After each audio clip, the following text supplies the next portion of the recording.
Oh, I should have just had the fucking Kugane City theme just playing in the background. That'd have been lovely. Mm. Oh well. We'll remember for next time. I'll remember it for next time. But hello, lads, lasses, and everyone beyond in between. I'm lucky. That's a make over there. This is What's Up. Hello. It's going to be a very exciting episode of What's Up today. Is it? No. Incorrect. I lied to you. Because I'm a little low juice today.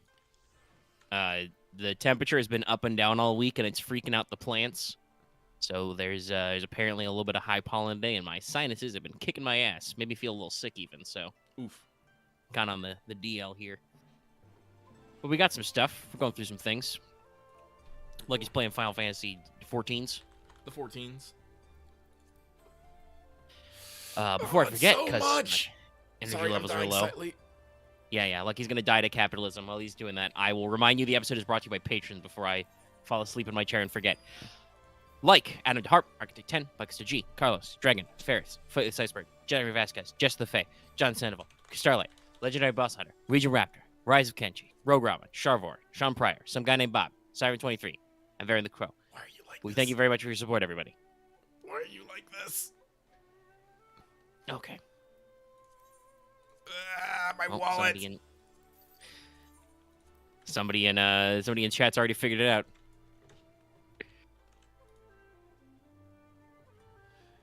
Yeah, no, today I figured like I'm just gonna work on my Logos action so I can get the sick armor set, but I don't want to be asked to actually fucking farm logograms. Because it's a pain in the dick. It's a big pain in the dick. This really does just sound like some kind of crypto pyramid scheme. We've got special nouns and verbs for everything. Well, okay, you're gonna do some 14 stuff. I'm gonna do some 14 stuff. 14 stuff be happening. I do have a little handful of some things to bring up though while we're going through and doing things. Because we've got a few things. But what I actually had a thing because I was in the before times. We had some pre-audio bit talking about hydration. Hydration. And I had a funny little weird little thought, and I was like, hold on, I might want to wait until the mics are live for that bit. But y'all know about, I assume chat understands. They hopefully do. They might not, but I can't believe it's not butter. And I just had a thought of I can't believe it's not water. Like I can just see the like font in my mind on like a bottle side, and I'm just like, it's very weird and funny. I don't even know what that would be. Like, how do you do fake water? Other than just making it booze. Okay, that should give me at least another cup or more. Alright, let me see here. Hang on, Lucky has to pull up his Eureka tracker so he knows which ones he's making here. Mm-hmm. Skirmisher, I Guardian. believe Eclipse Phase had a substance called not water. It was meant to be a fire extinguishing solution, but one that didn't. It did not soak into most things, but would,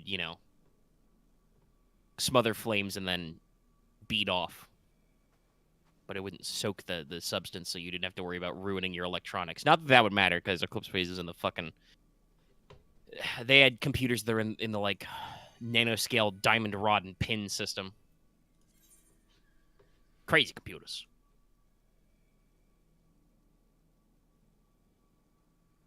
I mean, what makes water expensive from other water? It depends. 1, do you live in a place that naturally produces water? 2, is there a funny label on the side of the water? I'm saying nothing about the actual contents of the water itself, because for the most part, water is water. Nope. And I do believe a lot of companies and brands get away with, claiming to have natural mountain spring water or, whatever, and it's just recycled water. It's just recycled. It's okay. All water is technically recycled. The water that you're drinking right now, 6.5 million years ago, a dinosaur drank this water.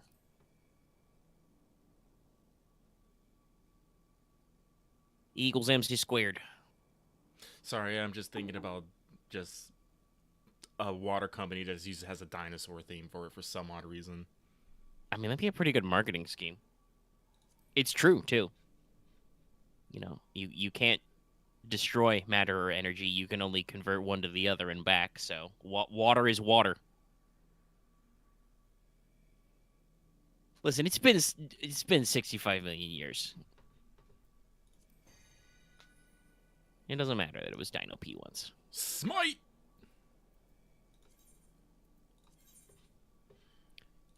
Alright. Aether Weaver, Ordained, Dispel. Double-edged Skirmisher. Wait, do I have a Skirmisher left, or I used both of them? I did! Son of a bitch. Skirmisher, Remembered, Spirit L.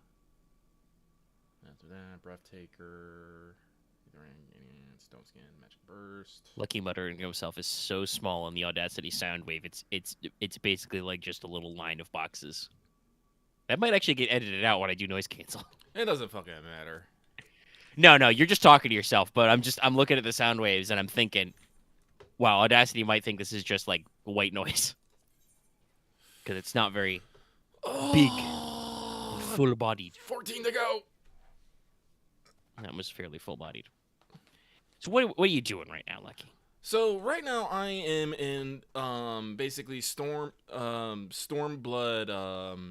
post MSQ content called Eureka. Basically, it is a separate instance from the rest of the game and has a separate separate leveling system from the rest of the game. Mm-hmm. Basically, you come here, you start at your Eureka level 1, and you work your ways up, fighting monsters and stuff. The thing about this area, though, is it really, really promotes cooperating with others to get tasks done because it takes a very long time to level, and things can easily outclass you. Mm-hmm. And they have a couple extra little systems here, like the thing I was screaming about earlier, Logos actions. Once you hit a certain point in Eureka, you have the ability to actually gain abilities that you normally wouldn't have. Such as a DPS gaining, like, healer or tanking abilities, or, a tank getting, like, DPS or healing abilities. Like, stuff of that nature, to diversify your skill set. Something more unique to Eureka, though, is the Magia board here, which you can use to augment your attack and defense against other monsters. Once upon a time here in Final Fantasy XIV, there was such things as elemental attacks and elemental resistances, but that shit was way too fucking complicated and really didn't actually provide any sort of real benefit to it, so they kind of cut it out. They brought it back here, though, and you can use this board to spin and, give your attack or defense a specific element, which can help you against monsters. Eureka's pretty interesting. It's not the most populated, but it still has a fair amount of people in it. Because there is, unique items, gear, mounts, minions, and all that kind of stuff in here that you can only get in here. That's all you need. Yep. Put a unique cosmetic in there, and people will play. Yeah. Reminds me of a lot of talk for a lot of MMOs about how to do semi-post game or at least post X-Pack content. WoW's gone through about 9 billion versions of that, trying to figure out a way to like reset players after they max out all their levels, even doing like a level squish and stuff. But that's pretty interesting. I'm sure I'll look at it, sometime in 2024. I'm kidding. It won't be that long. It'll be that long. How long ago did you start doing this stuff? Was it October? Like early October? It's October, November, December, January. Yeah, we're 4 months in. You've gotten just to, you're still in, Still in the AAR bridge. Yep.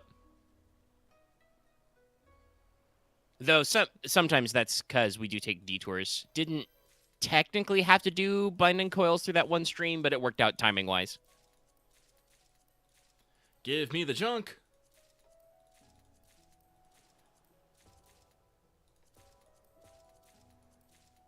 Alright, junk acquired.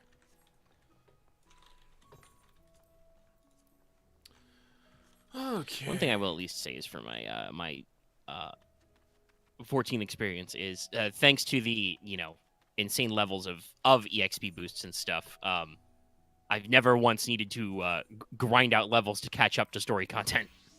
That's always good. We did need to hook me up with some item level stuff, but you said that the Ironworks gear should carry me through most of Heavensward. Yeah, it should take you about halfway through.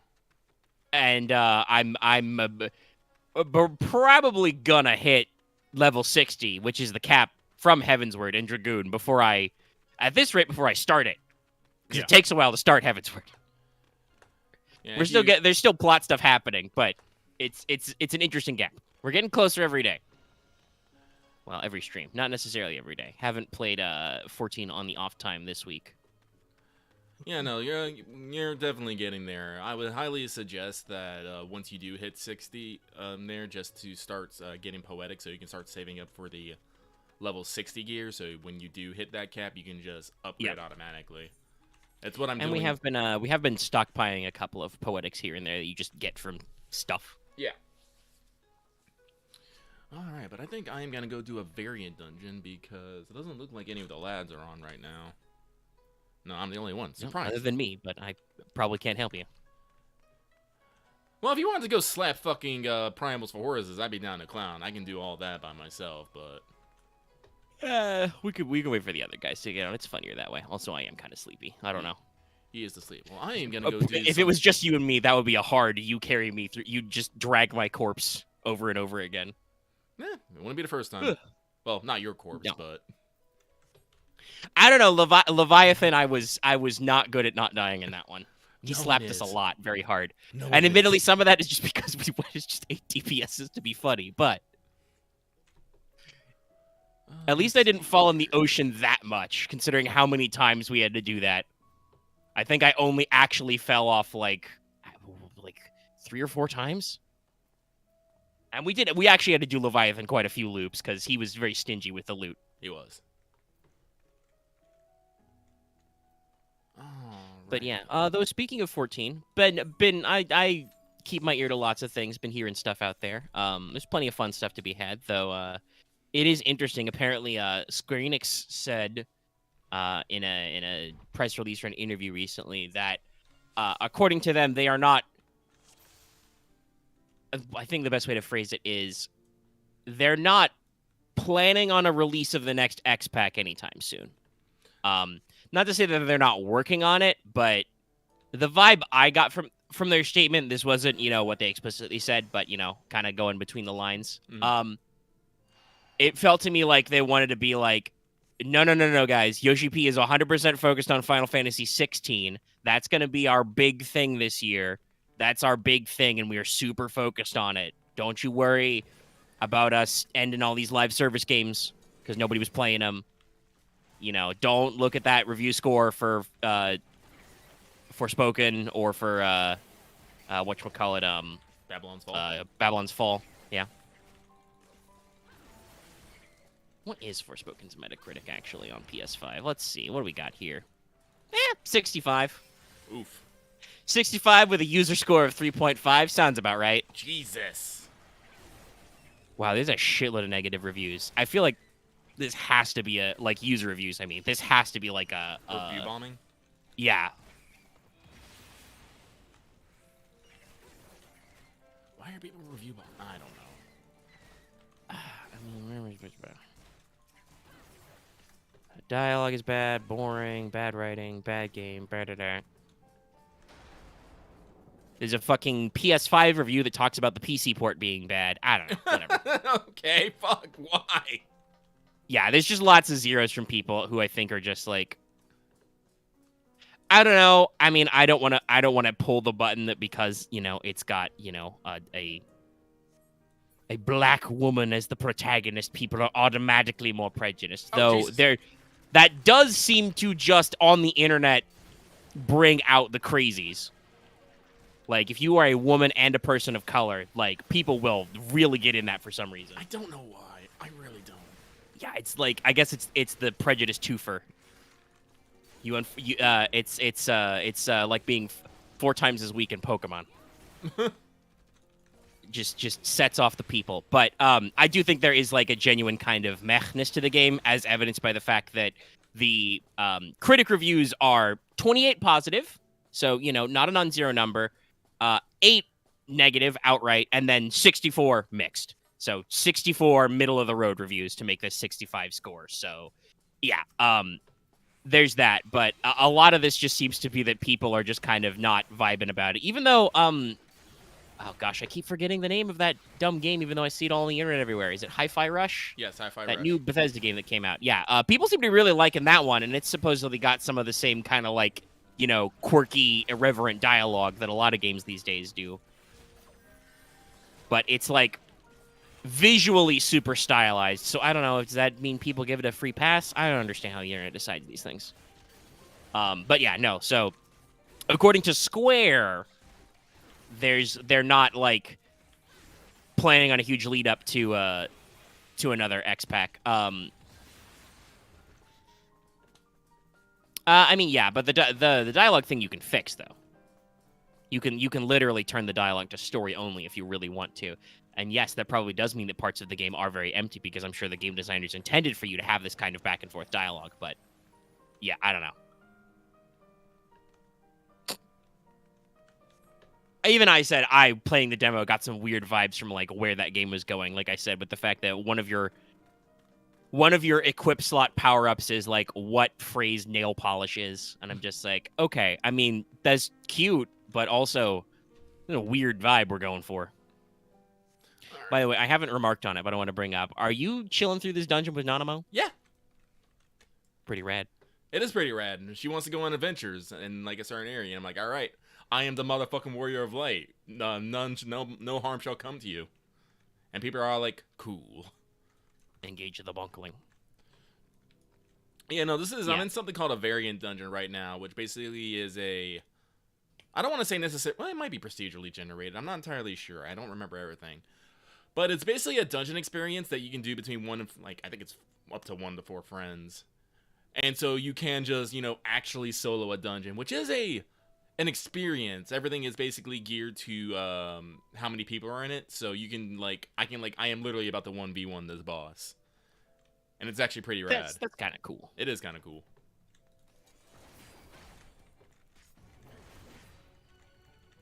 But yeah, so I guess Square might be saying that because I think the usual turnaround time on expansions for 14 is 2 years. Yeah. Which would technically mean that we're coming up on the window for another one. Well, technically, we still got about I would say about, because they've already talked about this, about how they're the post. Wait, is it this one? That's the circle. I think this one is. They've already talked about it, how the we're not in our post MSQ. We're not even halfway through yet. They said that the next big patch is going to be our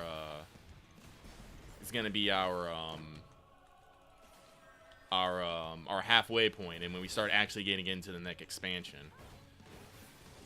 And okay, so a lot of people are guessing that we're about to hit that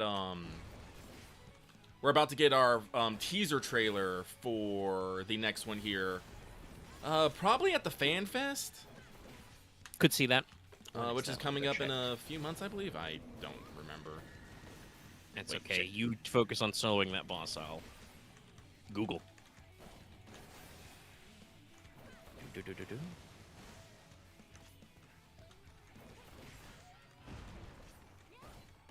Let's see. Okay, I announced it. The Fan Festival 2023-24 in Las Vegas. Oh yeah, Colossal launch. The North American one will be July 28th to 29th in Las Vegas. Yeah. So yeah, that's the middle of the year. That would be after when 16 comes out. Mm-hmm. So that would probably be a good time for like a trailer and a tease. Yeah. Yeah, like I said, we usually have our teaser trailer, and then we also wait, what are you about to do? Oh, you're going that way, fuck! Run away! Ah! But, because, the way we usually do things here is we get a teaser trailer, and then, 3 months later, we get the full trailer, and the full trailer usually has the release date.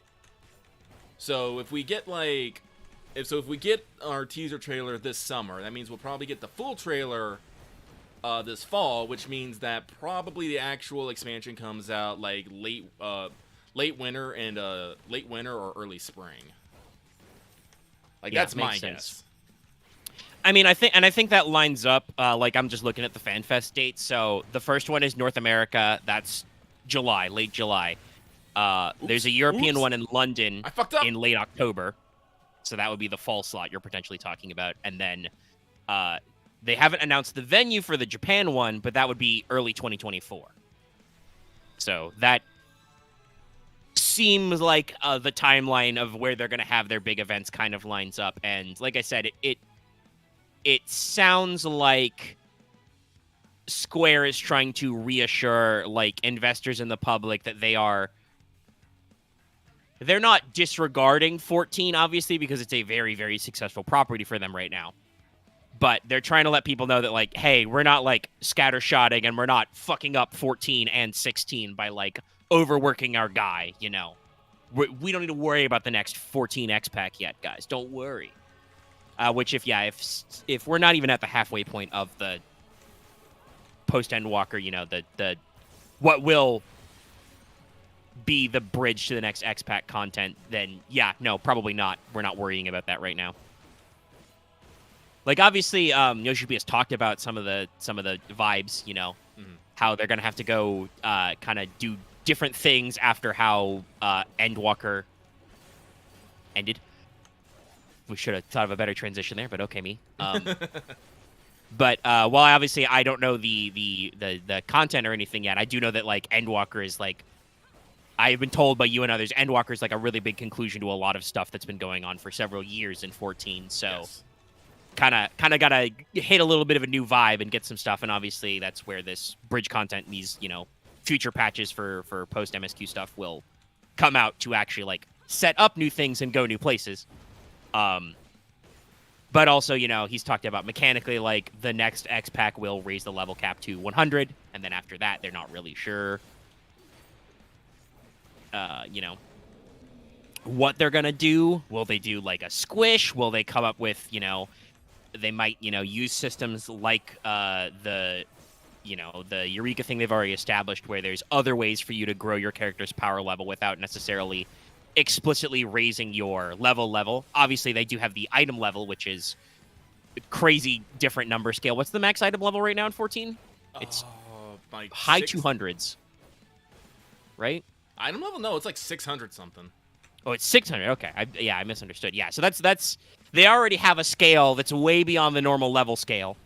So the question will just be like, how do they dole out higher level versions of, you know, abilities and spells and stuff to you, which I'm sure will be a different kind of a trigger. Like maybe it won't even be level based. Maybe it will be purely like story progression based, right? Because you already have to do quests to unlock certain new abilities anyway as you level. You could just take the level out of it and tie it into when the patches are released. I'm kind of curious, you know, if they've got any other like you know, player-facing content planned for future patches and X-Packs right away. Like, new races and classes are usually pretty flashy to bring into people, but I also, you know, I don't even know what you would do with a lot of different mechanics right now, because the classes seem pretty diverse and well-balanced in number. Is there any particular area where they're, like...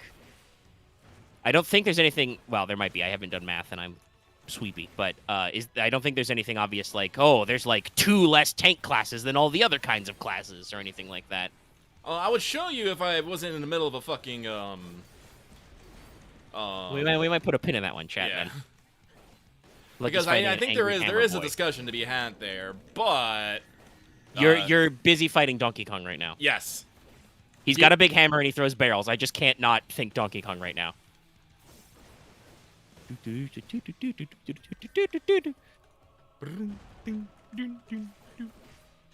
But like, let's see. Are there any race gaps? There's no female Hrothgar models, right? Yet they're working on them. Okay, so that is probably the thing they will do. All right. Yes. That seems decent enough for an X-Pack hit. This was something that was talked about when Bunny Boys were brought in. Yeah.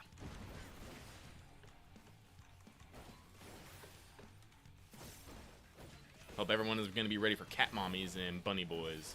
That seems like an RP dynamic. Well, I do believe a lot of people did flock to male Vieira for a reason. And before that, it was cat boys. When they did male Makote, it was like a big thing. People were like, "Oh my god, Catboy." It seems only fair that the game starts with like OMG Catgirls meme and then it wraps around to the other side. But yeah, in this article I read talking about where Square Enix was talking about this, it was mentioned that while Square Enix's profits are still up, they are experiencing lower than usual sales and I don't remember the other one. It was like amount of like actual, operating costs. Yeah, operational intakes was a little lower, and that makes sense. You know, I'm sure that like, well, I don't know. Actually, I never got around to trying to play it, and it's going to be sunsetted, so I probably never will play Babylon's Fall unless PlayStation decides to like pick it up for a week before the servers turn off. But having played the Forspoken demo, that one at least is like built like a decently AAA game. Like it's got a shitload of graphics and stuff behind it, and it actually seems like there was effort put into its different mechanical systems and enemy models and shit. I don't know what the writer's room is like or anything, but fundamentally it is a video game, yes. So I'm sure that those are very expensive to do. That said, I don't really feel like Square is in a bad spot, because like I said, they've just released the Crisis Core remaster. They are planning on 16 this summer. 7 Rebirth is supposed to be this winter. Again, not sure whether that will be 2023 or 2024, but probably all within the same fiscal year for them. Mm-hmm. So it'll still go on their profit margin. Square has also been doing a phenomenal job just re-releasing or remastering old games and stuff, putting out, little things. Smaller scale, games and other big JRPGs and stuff back and forth. So I think they're doing fine. It's just kind of an interesting spot.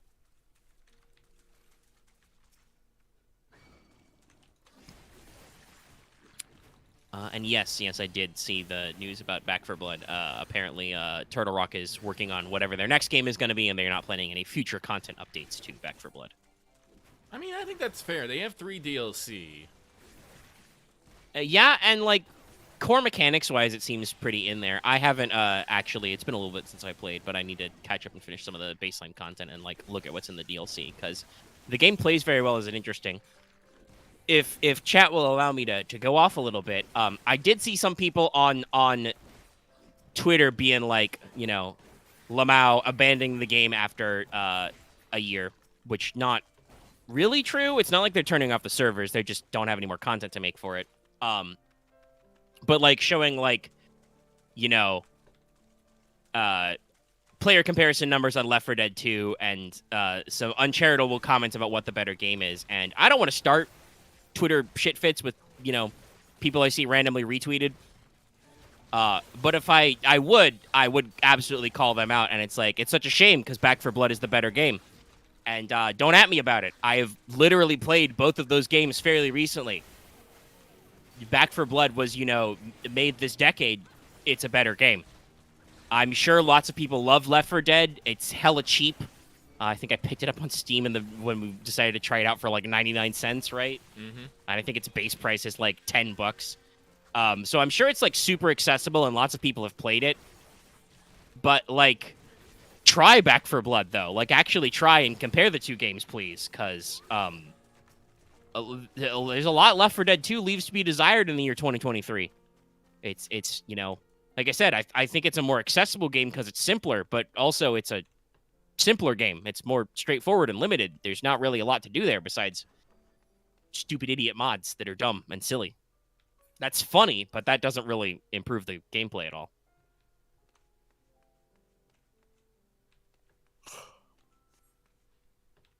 All right. I need to step away for a second. So I will Alrighty. leave Lucky to continue his dungeon adventures and be right back. I have paused the audio. I will return shortly, chat.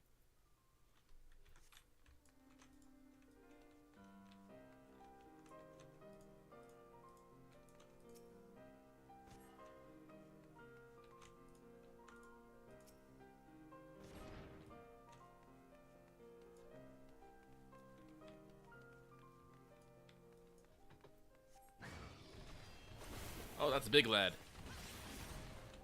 I was looking at the little lads.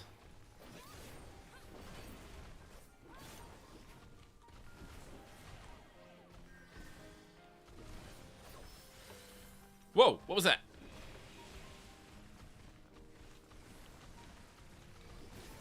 Oh, it's wind power, I guess. Oh, it's Is that dandelion? Stop it with the dandelions! Blinded me!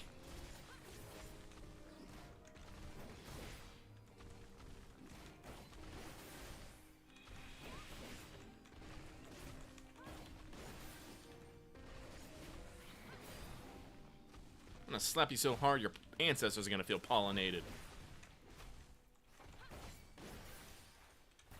I didn't mean to hit that.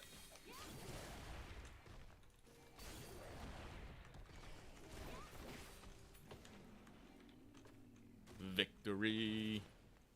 Fluffy Puffy. Yes, very Fluffy Puffy.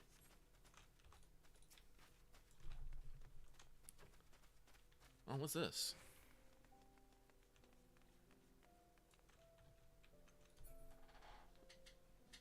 Alrighty.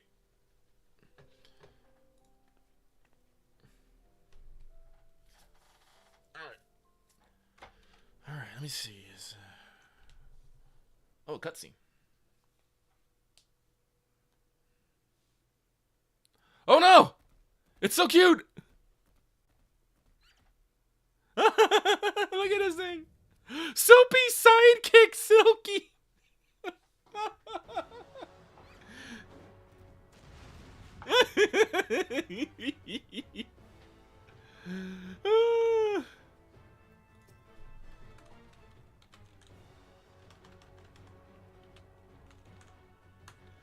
I love it. Mwah.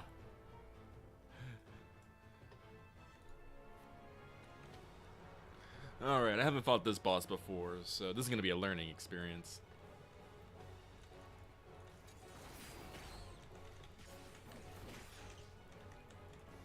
Oh, it is a literal Silky.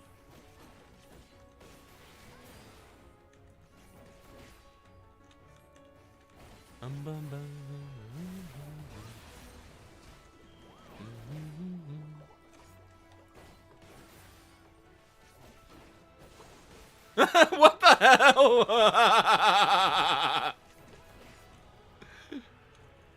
Oh, these attacks are ridiculous. Oh man. Yeah, what the heck is this dubious creature? It's a Silky. It's called it's a Tyla's soapy sidekick. You're being tank busted.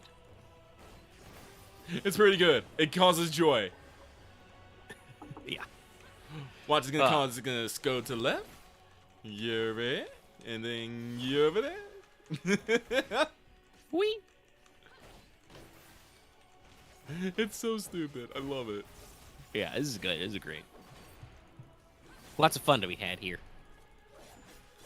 Oh, let's really don't need that tab. Alright, let's close that. Soaps up.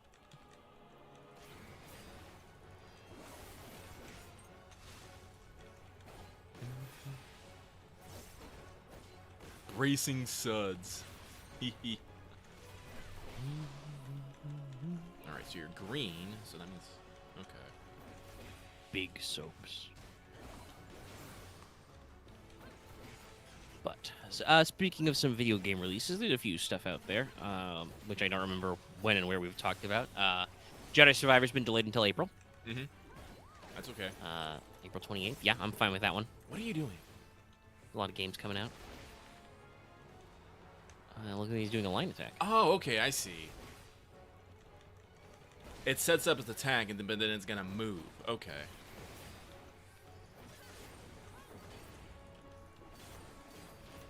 The thing I like about variant dungeons right here is it lets you... Uh-oh. Here. Oh no, I got put into it. Shit, I wasn't looking behind me. But the thing I like about variant dungeons is it's good for teaching yourself how to watch out for mechanics and manage your resources better. I'm gonna die. Yeah, it does seem like there's a lot of fun to be had with the nature here, especially with you taking it on solo. But also you gotta, because there's a lot of fun, lots of little patterns. Oh my god! Oh, I made it. I love these little animations. Yeah, it's pretty fun. Just March of the Brooms. Then I gotta get into the Set inside. this power slide again. Excuse you, I made it in there. I was paying attention. There are definitely times with the way server ticks and stuff works where I have been hit by things when I'm like, I'm pretty sure I'm not in that. Alright, so we're doing chilling. That's gonna do squeaky right. So I believe it's this way? Yes. Then it's gonna do... Oh! I see! Whee! Whee! Where do... Shit! It's gonna keep power slide. I knew that was gonna happen. I just wasn't sure on its orientation. Yeah, those are always my favorite, and by which I mean not my favorite, attacks of bosses I've seen so far, where just you're minding your own business and suddenly the arena looks like a chessboard, and you're just like, ah! It's like, why you do this? Where am I going? What am I doing? Okay, actually, so what I need to do is move over here, and then get inside. Alright, nice and safe.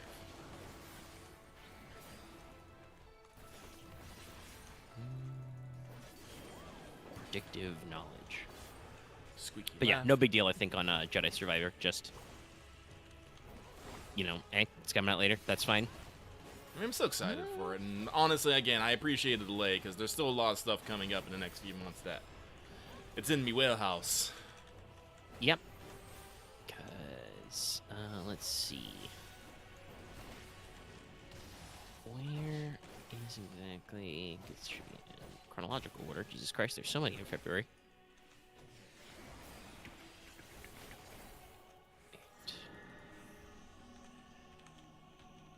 About here? Okay, yeah, Like a Dragon Ishin is February 21st, so got some time on that one. But still, that's this month. Theater Rhythm Final Bar Line is also this month. Pretty interested in that one. They've been doing a round of promo for it. The Final Fantasy Rhythm game. Now with Y'shtola 2. Yes, I have seen many memes about the fact that Y'shtola is in the character picks for 14 twice. But let's see. March would be Wo Long right at the top on the 3rd. That's another one. It was I'm originally really going to be March. Yeah, I know. That's why I mentioned it. You're down for that one. Legendary Heroes Trails to Azure, the 14th. Bandit Origins, the 17th. To the Ariza 3, the 23rd.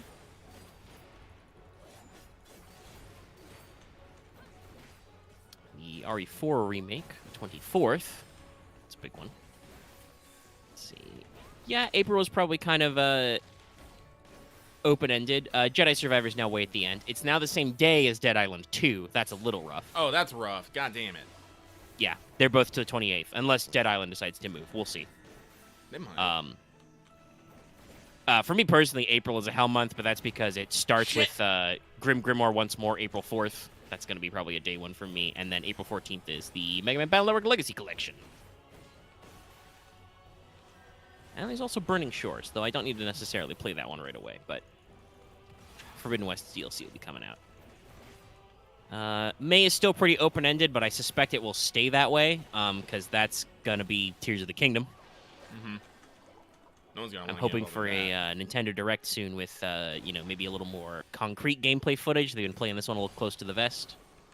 Love to see some real-ass footage. And also, just in general, I would like a Zelda-themed direct where maybe we, like, I don't know, announce Switch ports of Wind Waker and Twilight Princess HD. Just saying. Shit. Messed up. It's an easy sale, Nintendo. And then, yeah, 16 is June, so that really does make your comments about getting probably a early teaser trailer on the X-Pack at the Fan Fest, which is late July. Makes sense. That'll be well after 16 is out. You know, that'll be obviously well after post-production and stuff is finished, so the way is pretty clear.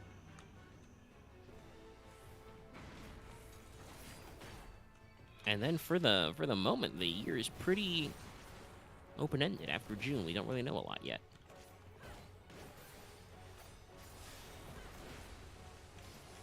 So April seems okay. I do have a follow-up on some other news that happened over the past week that we talked a little bit about. There was the announcement that EA and Respawn had canceled a game in the Titanfall universe that was meant to be single-player. Many people were joking / lamenting about Titanfall 3 being canceled. They did clarify it was not Titanfall 3 as such that was canceled. I think the title that was used in some interviews was Titanfall Legends. Basically, they were aiming for a single-player action game that would have worked to kind of tie together where they're going or have gone with Apex and where they had been already with Titanfall. It was supposed to feature a returned BT. With some various background characters and side stuff who'd been appearing in Apex. And I guess they just decided not to go with it. There seem to be some vibes that generally Respawn is apparently of the opinion that more people know about Apex than they do about Titanfall. I'm not 100% sure about that. Like, I know that Apex is still pretty decently big in the kind of vague esports battle royale area, but I don't know. I feel like, at least for shooters, which are a decent chunk of the video game market, or were, like Titanfall and Titanfall 2 were pretty well known. You know, I don't know. But yeah, so that's interesting. Coming out along with the delay news. But, you know, hopefully this means that we can actually maybe get a Titanfall 3 sometime. Please. Love to see it. Scratch that one off my list. But there's another thing we can talk about. A game has come out, and it's actually good. Maybe our first, you know, really solid good game of 2023. Yeah. It's Dead Space Remake. Yay. It's out. We've been playing it. We both got our copies. Lucky streamed it on Thursday, as he said he would. Yep. So you can go ahead and check that out right away for first impressions. I have played a little bit. Still not as far as Lucky. I'm in the middle of Chapter 2 still. But I have been playing it. And overall, it's real good. It's real good, guys. Like, they've managed to update and recapture the iconic look of the Ishimura. I talked about this a little on stream. Like, Dead Space is like super future, but also super used kind of industrial sci-fi is very iconic to me. Because, like, it's not like Aliens where everything, you know, like if you play Alien Isolation, everything is fucking analogs and CRT monitors and all that. Dead Space is not like that. There's fucking holograms everywhere, all kinds of wireless shit, you know, all that kind of stuff. But it's still very lived in, worked in, beat to hell. And that's before you even get to the horrible, gribbly, bladed space zombies everywhere, right? Right. So, they've done EA Motive has done such a great job of actually, like, updating all those textures and layouts and, like, making everything feel, you know, fresh and new and gooey again. Lots of really subtle, like, texture plays, you know, we talked about and noticed, like, if you, like, go into hard vac, you know, you'll kind of ice up when you come back in, and then the ice will melt off you, so Isaac will be really slick for a little bit. Yeah. And you can get a lot of, like, bloodstain stuff going on with you. So, like, all in all, like, graphically, great job. I personally did have to tune up the brightness a little bit from the default, because when the lights are off, the game is fucking dark. Oh yeah. I think that means their lighting engine is really good because it's very accurate, but also it's really heckin' dark, and I don't really need that shit in my life, guys. Thanks. It's necromorphs are not pushovers anyway. I don't need to go ahead to be dark too, so I tweak that up a little. Also, so I can like read things because there's a lot of background textual storytelling that's cool to get into. But yeah, the game is really good, and they've done a lot with, like, re-recording and re-scripting everybody's dialogue so that Isaac talks now. It kind of makes a lot of stuff feel a lot more natural.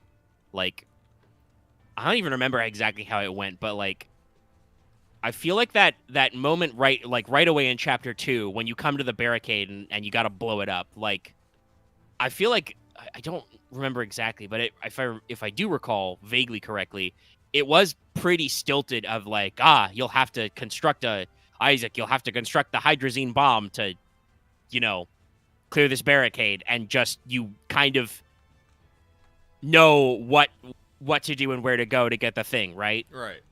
Whereas in the remake, Isaac can talk now, and he's like, this barricade looks pretty shitty. I could probably destabilize it. I don't know, a tank of hydrazine might work.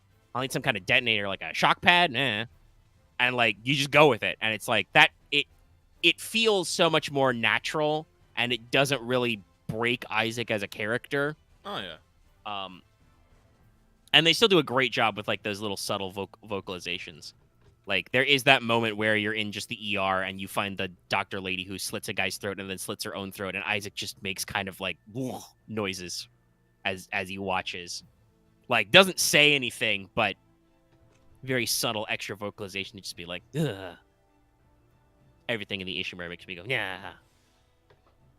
But yeah, it's really cool. But the other thing that technically blows my mind is just, we figured this out over the course of your stream there, that the game doesn't really have loading screens.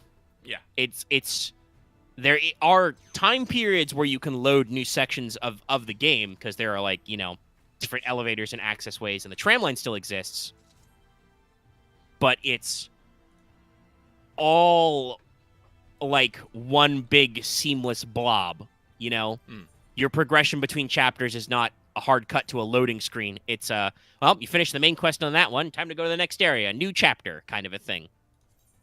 Which really opens up a lot more backtracking potential and just makes the ship feel so much more natural. And I'm sure part of it is because we're playing on PS5s that have, solid state drives and shit, but I'm going to assume you haven't actually gone back to the game after you stopped streaming, right? No. So, yeah, so you won't have experienced this yet, but I, have played a little yesterday and played a little today. When the game loads and you tap continue, you're just right there. You're just right into it. Like, it just slurps you right in, like you didn't even stop playing, to wherever you saved at the save station. And it's very, very wonderfully made. This is a pretty sick guitar. They've done a lot with, like, weapons and kind of changing up how upgrades and stuff work to be cool. It seems very nice. If anything, I would say is I do agree with some criticisms I've heard, and some of the stuff you talked about through your playthrough, that it at time feels a little, it's a weird tack to take, guys, but it feels a little too faithful at times, where I think there were some opportunities to, add some extra gameplay depth and kind of play with some systems that have been integrated into these kinds of games over the past, 15 years or whatever, that we don't take. So, like, there's no quick turn, which is a horrible shame, because necromorphs really like to creep in off frame. I'm just thinking how many times I'm just minding my own business, and I just see Necromorph Car over my shoulder, and I'm just like, time to run! Yeah, no, it's happened to me a lot, and I've only played like a couple hours. It's like, oh, yep, there's a guy behind me, he's creeping in.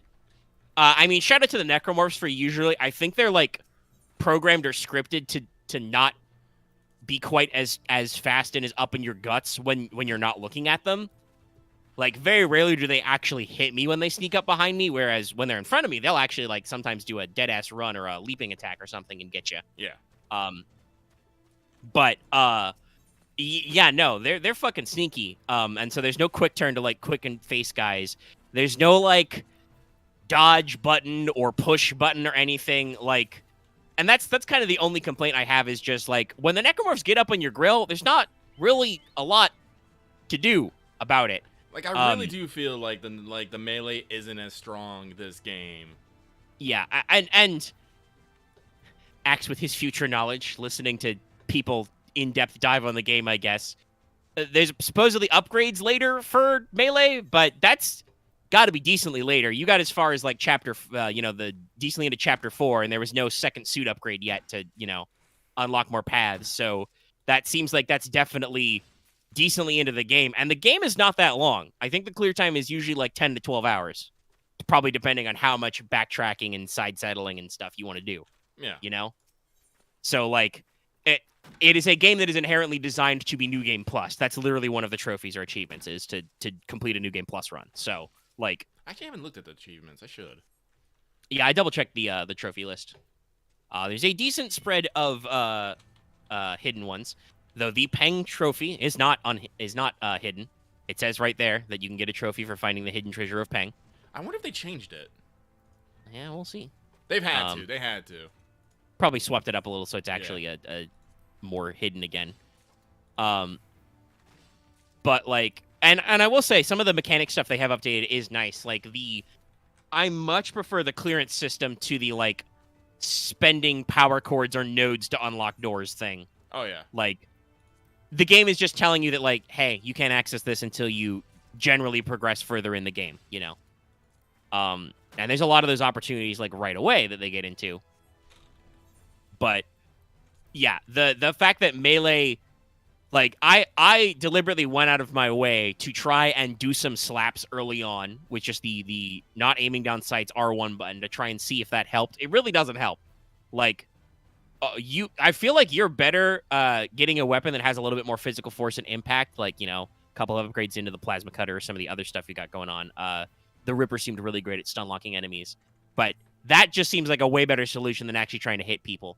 Like, the stomp on weaker enemies works pretty good. I've stomped a couple of zombie babies in my time. That seemed to be fairly effective. If they get too close, the two-armed leapy boys, the flying squirrel type enemies, those seem to respond well to kicks. But like, just normal xenomorphs can be not xenomorphs, necromorphs. It's not Alien Isolation. Normal necromorphs can be quite beefy still. So yeah, it's. I feel like that's something we probably could have done. And I kind of feel like I agree with you about you've talked about maybe like much like how you can recharge, stasis or oxygen in certain areas. Just having a free health recharge at certain points would be nice. Like, it doesn't have to be unlimited. It doesn't have to be like easily accessible, but just like certain points to make sure you're topped off so you don't have to, I don't know. I feel like there's a point I could get into this game where I would be stuck in the red and just have to like force reload my save, which is kind of weird. Obviously, I do think the game does give you, when you're low on health and low on medical items, it does seem to still slant you towards getting first aid drops. Oh yeah. Like, I dropped into the yellow or the red a couple of times with like only one first aid kit in my backpack, and killed a handful of necromorphs and got 2 or 3 more first aid kits. But that's still RNG, and that's still very RNG reliant, and it just seems like that would have been a good addition to like just when you're in a safe spot, give you the opportunity to top off your HP.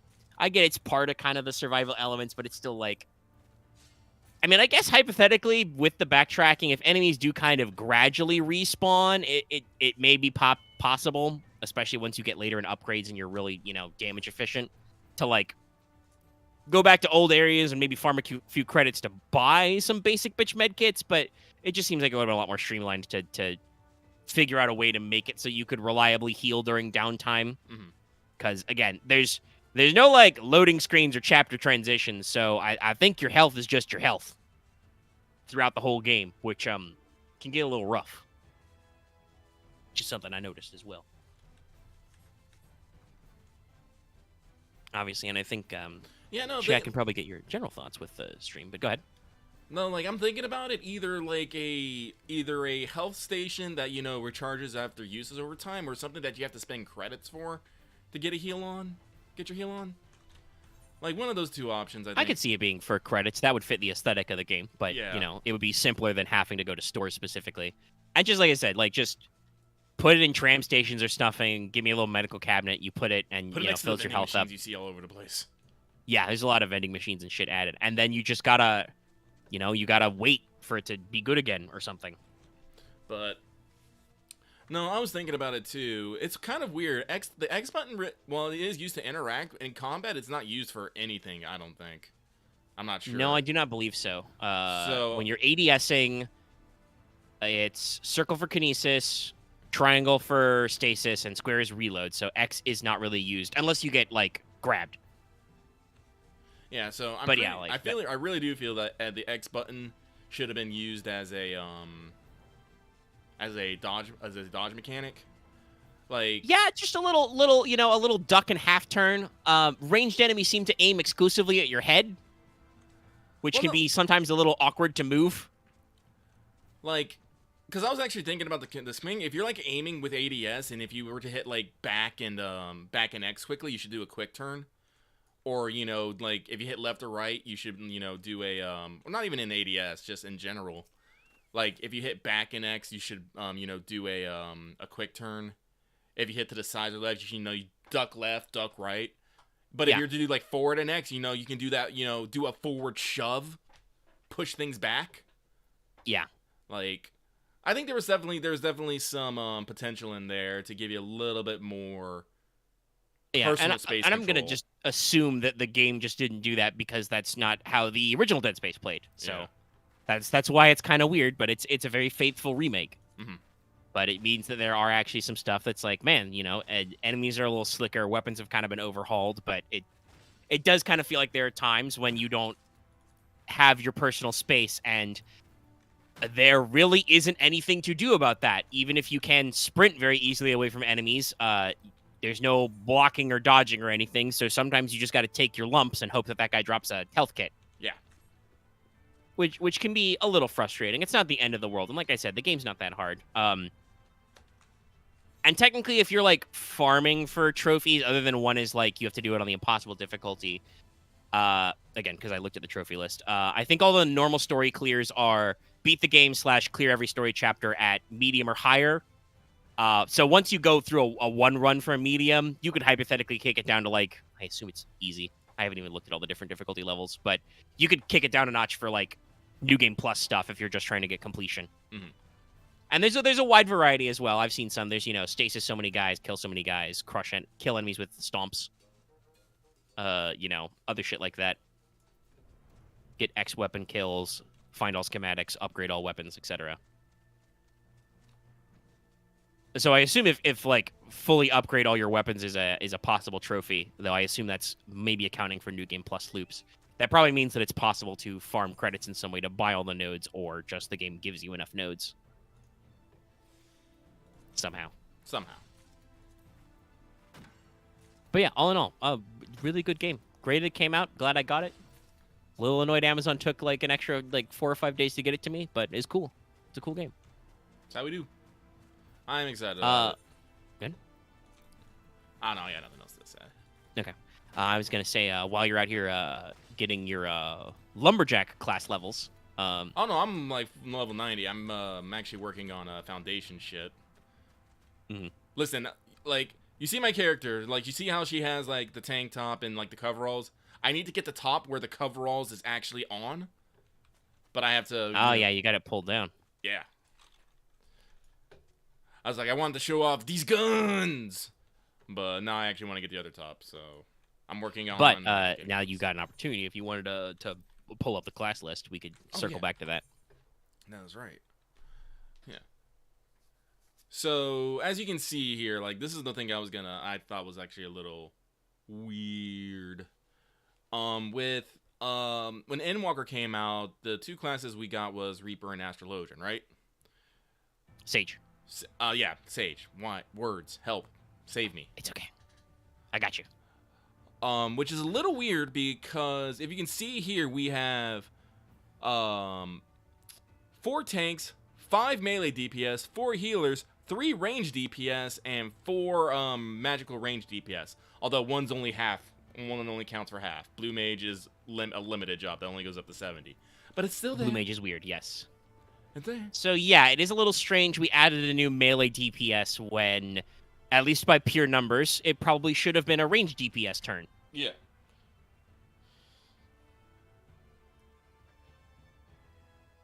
Okay, that's interesting. Do you have any further thoughts in that direction, or just, numbers, Mason? Just numbers. Like, there's a lot of things that, I like, classes that I kind of still want to see show up. Like, I'm still doubling down for Geomancer one day. Basically, yeah. take a green mage and put some extra flavor in it. Well, and yeah, like you said, Blue Mage is as always in Final Fantasy. Blue Mage, Blue Magic enemy skill is weird. It's the shenanigans class. Yeah.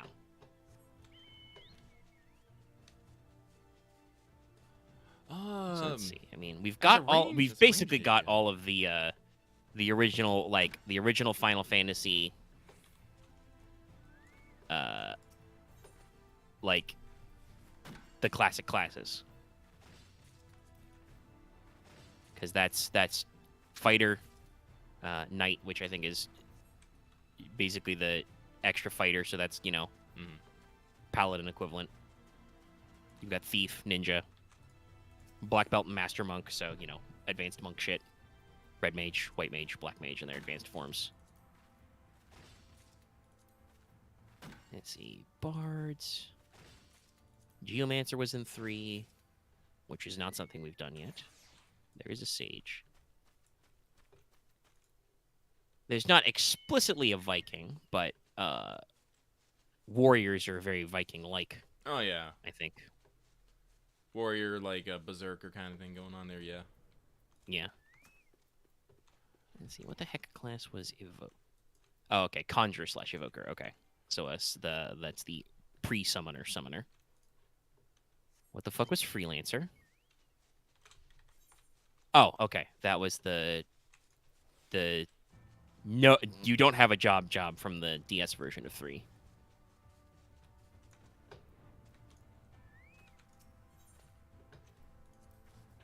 So yeah, I mean, let's see.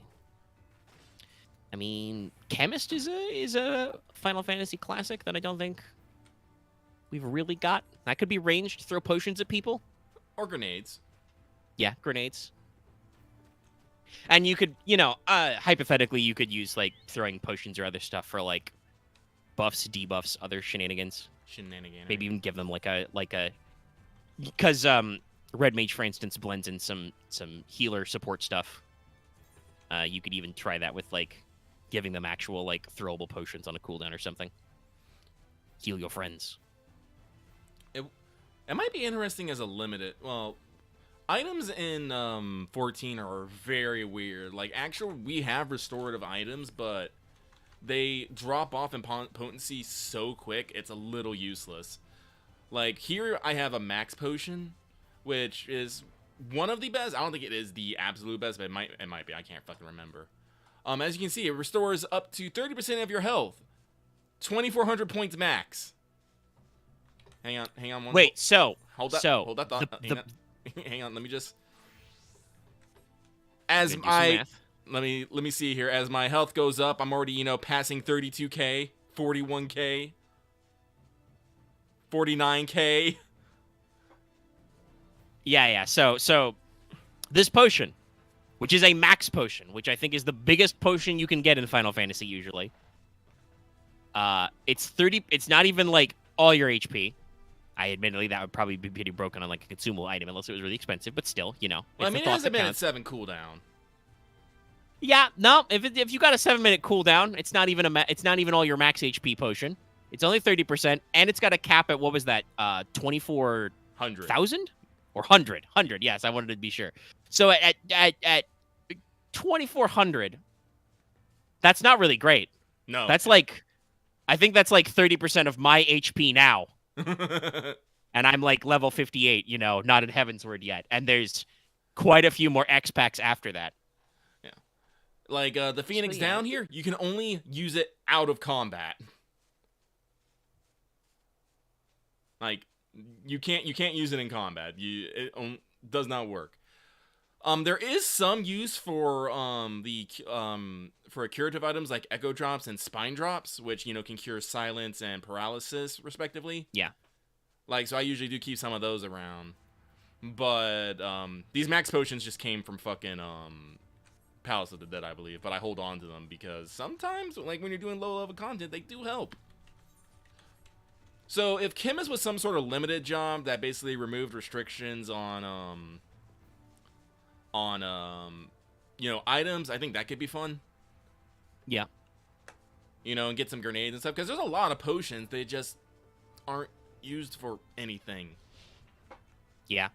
And I mean, obviously they could do the quote unquote simple thing and just give you, regular abilities on global cooldowns and shit that aren't items, but the actual normal role of a chemist or alchemist in Final Fantasy is actually to make you better at using items. Like, they do usually do some, like, am I remembering from, like, later games, they usually do have some limited magic casting, like in the tactics games and stuff, they'll have a couple of spells, but they usually get access to all the passives, like, boost items, safeguard against other shit like that. So that's definitely a Final Fantasy classic that hasn't been touched on yet. Geomancer also, like, I'm looking at the list from like 5. That's got a lot of stuff that people might recognize as things that are, maybe a slantwise in here. That's got, thieves, ninjas, red mages, the, berserker, the classic berserker, black mage, chemists, bards, dancers, monks, gladiator, and knight. I don't know if they'd really go for like the time mage thing. Well, I think that is a classic in FF, but I mean, I think they should probably, what they should do is basically combine Green Mage and Time Mage into a Geomancer, and basically set it so that you can set down fields on the. It basically has 2 effects. You can do some weird effect. You can do some weird effect depending on the weather. I know Final Fantasy has a bunch of weird weather, so it wouldn't be the mainstay, but depending on what weather type, you should be able to do some sort of attack. Yeah, that should be like your finicky high skill ceiling bullshit is like, because again, the game doesn't even have elemental damage per se, but usually different elements are different fluffs. Like, for Black Mage, it's right, like it's fire is your big damage, ice is your recover MP, and thunder is dots? Yes. Yeah. So, like, they each feel different, even though there's not actually elemental damage. They do different things. So, like, you could have a Geomancer be like, okay, I can use, my fiery sunny abilities when the sun is out. Maybe that's, damage over time or whatever. I can use my icy abilities when it's frosty. Maybe that's, like, debuffs on enemies kind of a thing. And also just actually give them, normal damage rotation or whatever. Oh yeah, no, it could definitely be like summoner, like probably, just put everything into like one of three ability. Like, you have 3 basic abilities, but some will be buff or debuff depending on what weather it is. Yeah. And then basically you can just throw down AoE time buffs, like slows and hastes and whatnot. Yeah. On the ground. Activate the ground strength. I think that'd be fun. All right, but 25 lumbers. That would not solve the gap that there's a weirdness in casters and in range DPS, but there's another class that is fairly well represented that has not yet been brought back around, Beastmaster. There have been some people asking about that, like getting a new, like, again, I think a lot of people have been specifically asking for that in the limited job category. Literally, go collect monsters and, just hang out with them. Yeah, and I think that would probably be the best way to do. Basically, it would be like Blue Mage, but instead of being a pseudo caster, it would probably be like a pseudo melee DPS or pseudo tank. Like, it's funny, but it would have to be very well scripted. But that is how Beastmaster / trainer usually works. You get to like manipulate enemies or actually like control them and use their actions as your actions, kind of a thing. So Oh, you know, you people could probably want... do it. No, people just want it so they can have their Pokemon battles here in fucking Final Fantasy. They do that in a heartbeat. Hey, I mean, WoW did that in one expansion as like the extra mechanic thing you could do to kill time. So I know several other games have the little pet battlers. We already have a pretty extensive, minion collector. Like that could be a funny mini game where we just like assign all of your minions different little slightly different stats and stuff and have them fight it out. Oh no, that already exists. Oh, sick! It already does. Okay, yeah. Cool. Let me actually fuck it. I'm in between stuff. I'll go show it off right now. It's in the gold saucer though, so. But yeah, Beastmaster is another long running class that. And I believe it was in, if I'm reading this website right, it was in 11. Yeah, it was that was the dedicated pet type class, which obviously, aesthetically, Summoner kind of fulfills, but in both normal game terms and generally in Final Fantasy, a Summoner is a different sort of pet class than what Beastmaster is supposed to be. When you use a Beastmaster in these games, you're not like actually like summoning out of nowhere. You are taming and controlling mobs that just generally exist. Yeah, Lord of Verminion. That's what it's called. Let's see here. Verminion challenge. Let's just do a simple one. I don't play this a lot, so I'm not that great at it, but it does exist.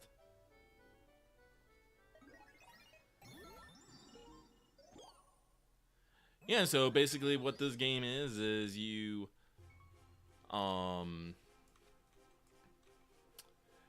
basically have a bar that lets you summon minions, and you can send them. You have to basically have them take out all the other crystals here. Oh, this is basically what I mean. It's a little different, but this is basically what Fort Condor is in the 7 remake DLC. The enemy has so many crystals, you got a little time bar and like AP and stuff.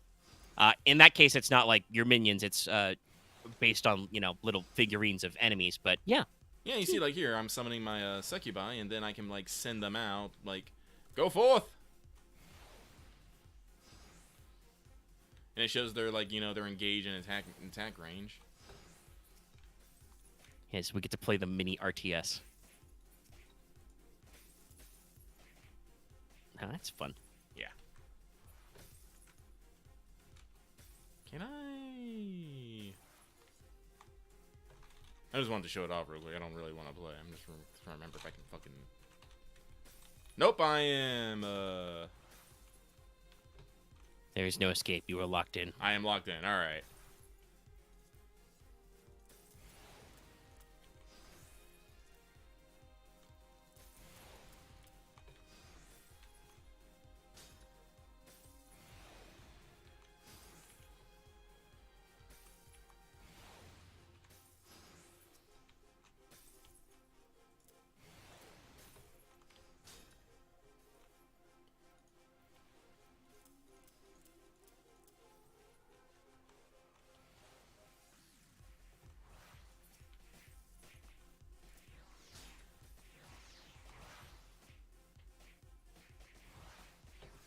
But yeah, it does seem like Final Fantasy does still have a couple of maybe classic areas we could use a little something on, and I'm sure they could come up with something entertaining at least.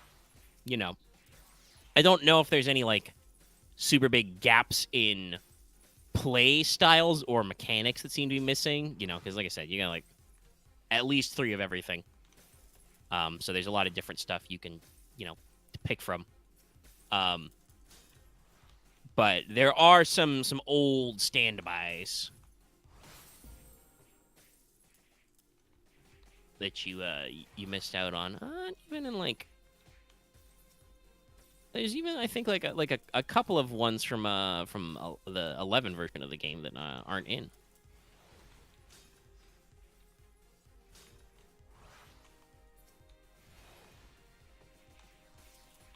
because 11 had their. I mean, obviously, I don't. It's not necessarily the same, and I don't know yet how Machinist actually works, but I think it's a little different. But 11 had their Corsair, who was pirate themed.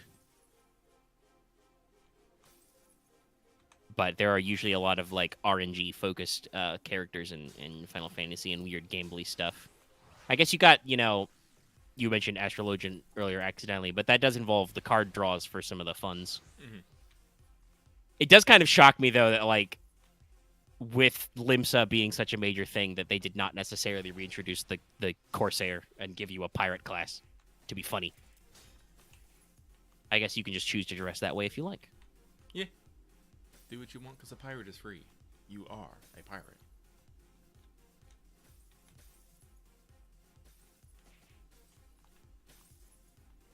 I believe they also had they had a Puppet Master class that was apparently like not really been used before. Another pet class.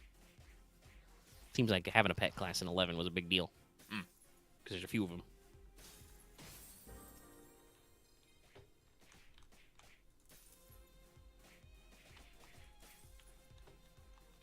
There is technically, there are some interesting, blends in, right? Because 14 obviously has, like, there are some basic classes and then you rank up. So technically there's not, like, a high level, like, ranger or sniper, but you can start as an archer and then you turn into bard.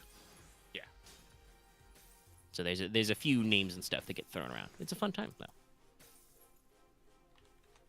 This is part of why I'm aiming for that, get into that Heaven's Word. I want my gun. Gun. Okay. Slap that one out there. Let's see. What else do I got in my... Let me scratch off Dead Space as well. Well, there was some, the PlayStation Plus announcements.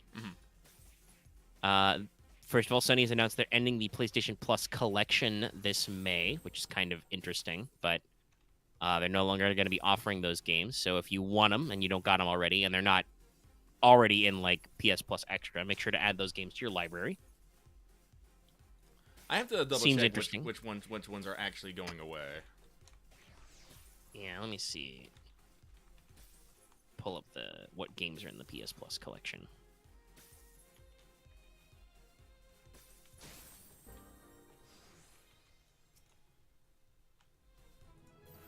Hey, Ween. That took longer than I wanted.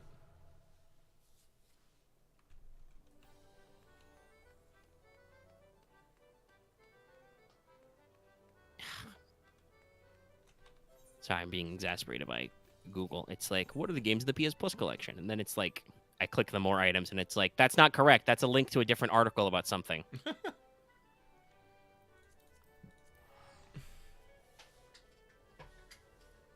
Why does nobody just have the fucking list on the internet that's not a fucking video that you want me to click? People want them views so they can get that ad rev. I know. I also want ad rev, but like, I feel like there's some weird gap content where stuff gets a little wild sometimes. But let's see. So the PS Plus collection games that are, first-party Sony published type games, you've got Bloodborne, Days Gone, Detroit Become Human, God of War, the remake, Infamous Second Son, Ratchet & Clank, Last Guardian, Last of Us Remastered, Until Dawn, Uncharted 4, Thief's End. I'm pretty sure most of those are on PS Plus Extra or Premium. And then third-party games, they got Batman Arkham Knight, Battlefield 1, Call of Duty Black Ops 3, Crash Bandicoot Insane Edition, Fallout 4, Final Fantasy 15 Royal Edition, Monster Hunter World, Mortal Kombat 10, Persona 5, the regular version, and RE7. Most of those I also believe are already on PS Plus Extra. So if you're actually losing any games, I mean, obviously, if you're only on PS Plus Essentials, then yes, you will lose access to quite a few of these titles. But if you have the extra, you won't lose too much. So it's still a little bit of a gap. I assume this is probably a push by Sony to have more people upgrade from Essentials. Probably. And also probably in general is like, I'm going to assume they're thinking that that they don't necessarily need to market PS5s on the virtue of like being a new better way to play your PS4 games, because that's what it was, right? The PS Plus collection was all of the PS4's best game on the PS5 at the PS Plus Essential tier. So it's like, hey, if you buy a PS5, get yourself PlayStation Plus so you can do multiplayer stuff. Look at all these cool old games you can play. Now it's been a couple of years and they've got a more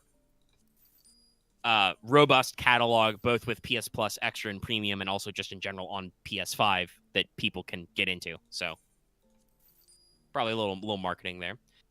But they're not necessarily hanging out Essential out to dry, because there's quite a few games being added this month. Let's see. I think there's 4. So it's gonna be Ollie Ollie World, the skateboard game, which I believe was nominated for some Game Awards and stuff. God damn it, people. Mafia Definitive Edition, PS4. Evil Dead the game, PS4 and PS5, and Destiny 2 Beyond Light, both the PS4 and PS5 version. Me personally, very excited about that last one. This is something I've been asking Sony for a while, because I like Destiny and Destiny 2. Destiny 2 obviously went free to play on its base level, so I played all of the basic bitch Destiny 2 content. But since then, it's had, several X packs and content overhauls and stuff, and I've just kind of been like, hey, Bungie, Sony, give me like a Game of the Year edition or something where we bundle a couple of X packs together, because I don't know if I want to or can buy just a season pass and get all the stuff. Alrighty. So they're gonna do Destiny 2 Beyond Light. Basically, the month-ish or a little after,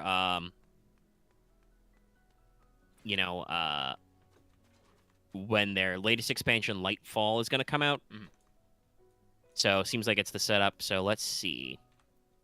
Yeah, so Beyond Light is not their latest expansion, but it's still like 4 or 5 deep. Mm-hmm. Technically, their most recent one before Lightfall comes out is The Witch Queen, which has been reviewed very well. But personally, I am interested in, re-downloading Destiny 2 and running through all the stuff up until then, because, like I said, I haven't played in a few years. And Bungie still makes good games, y'all. I had very positive experiences with the original Destiny and Destiny 2 baseline. With the original Destiny, I remember I played it all the way up to personally buying their first expansion, House of Wolves, and then it kind of fell off. But then they, did the new generation jump. They jumped to PS4 and did a Game of the Year that had, the definitive edition, all the stuff in it, and I played the hell out of that. And that was without, friends and stuff. Something I've picked up from playing Final Fantasy XIV is that, if you can get, 4 to 8 yahoos that personally in a VC, you can have a lot of fun in video games. Yes. I haven't really flexed that capability until the past, couple of years. But I assume some people in our Discord community and stuff play some Destiny, so. And I believe you also played Destiny 2 when it came out for free. Oh no, I bought it. Right, I bought it when it was actually cost something. Oh, okay, you got it before then, yeah. Yeah. But did you play any of the later expansions and stuff? Nay. Okay. Hey, maybe we can play some Destiny 2 together then. I'm okay. Catch up on some stuff. With that. Because it's a cool game, because Bungie first-person shooters are good, and also I personally have always loved how the lore of Destiny is insane. It's fucking crazy, all the weirdest science fantasy shit. Mm-hmm. Like that's always been really rad to me. Like. And if anybody doesn't know, the story I've heard about that is actually that Bungie was originally going to do a hard transition to a big, like, epic high fantasy title. And I don't know if this would have been, like, MMO styled or what. But when they were in the development process, they couldn't quite shake off their, FPS shooter sci-fi bones, as you might expect from the studio that brought you the Marathon trilogy and Halo. And also, to be fair, shit like Pathways into Darkness and the Marathon Trilogy are also kind of freak shit unhinged. And look at that, Lucky, you won. I did. But, like, they've got a pretty solid pedigree for that kind of stuff, so is cool. I always really liked the gameplay loop, even back in like the Destiny 1 like open beta and launch days, when it was like had weird pacing and the actual like original Destiny baseline story was very bare bones. I don't have time to explain why I don't have time to explain. That's because Bungie didn't know what the fucking plot would be like 6 months before the game came out. I believe one of their main writers left, and they had to fucking redo everything. But it worked eventually. They figured out what they were doing, got their stuff together, had some pretty cool stuff, factions, people, etc. Guns, so many cool guns.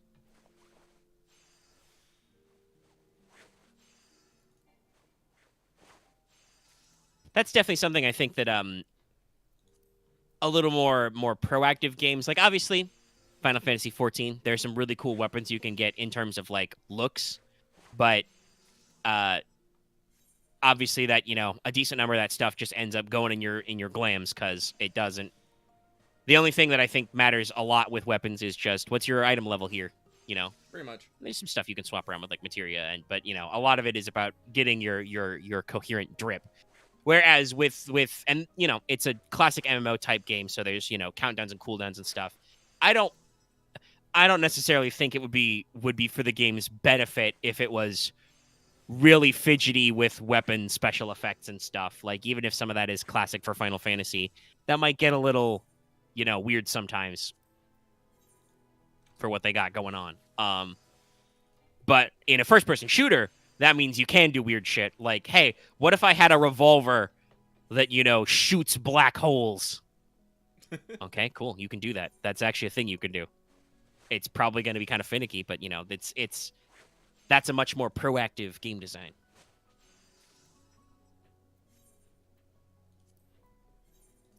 Okay. So scratch off my PS Plus. Note. And I'm just staring at one of my notes that says just a fun fact I read today while I was skimming news for extra shit to talk about. Apparently, we've discovered Jupiter has 12 more moons we didn't know about. How? I believe that puts Jupiter in the 90 observed moons range. 90s. Did it just capture some when we weren't looking? No. These are mostly small, so we've just got better telescopes. Oh. I believe all of the 12 are between half a kilometer to 2 kilometers in size, which, in space terms, nothing. I was about to say, can't they be considered moons? Well, they are moons because they are permanent satellites, but I was actually wondering about this because I am, a freak about this. I was like, oh, I wonder what they're going to name them. In the article I read, half of them are too small to name, actually. Apparently, we have like an internationally recognized cutoff for naming astrological objects. It's 1 kilometer radius. Oh, okay. So those ones that are smaller, those will not get names. Those will just be like, Jupiter 96 or whatever. But that does mean we need 6 more Jupiter moon names, apparently. That's neat. And funnily enough, the European Space Agency, the ESA, has their Europa Clipper mission coming up pretty soon. They're going to, buzz Europa with some probes. We'll see if they find any mollusks or tiger threshers. Please no. But yeah, lots of fun space stuff. I also saw some articles the other day. I didn't put this in my notes, but I like space stuff, so I keep an eye out for it. Apparently, there's once again a lot of suspicion and theory crafting that we might have another fun, oceanic ice moon in the system that people haven't necessarily figured out before. Which is there is some suggestion that Saturn's moon Mimas, its largest moon. Also, by the way, one that a decent number of people probably know. If you're curious, Mimas is the moon of Saturn that people think looks like the Death Star because it's got the big crater on it. Ah. So there's been some observations, perhaps with some probes. There might be some subcrustal oceans under there. Oh wait, not there. which is always fun.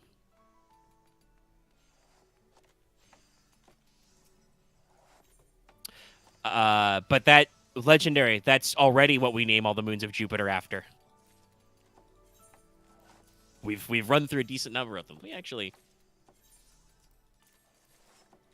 Chad, if you'll indulge me, I'm just gonna pull up the fucking list and we'll go down the line.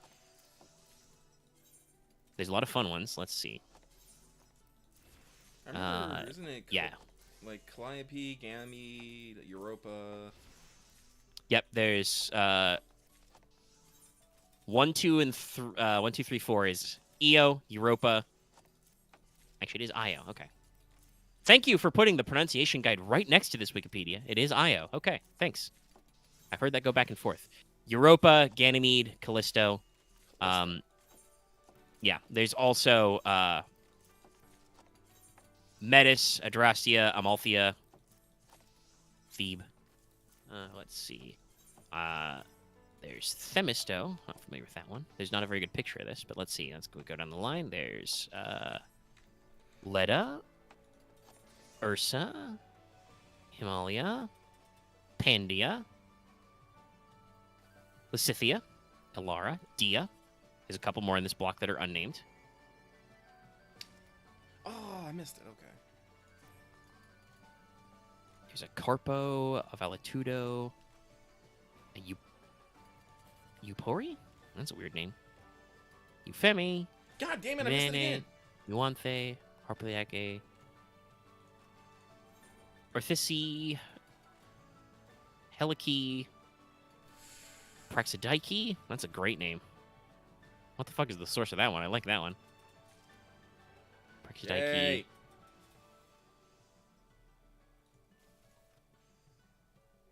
No. I'm pretty sure Persephone or Prosperina is one of the accepted moons of Pluto. If that might also be a standalone. I don't know. There's a couple of other ones out there. It does seem like they left off some of the mythological ladies and just went to various Greek goddesses. Oh wow, nice. Tiny, Ananake, Ikaste, Hermippe. Let's see. Pasiphae, Eurydice, Calidene.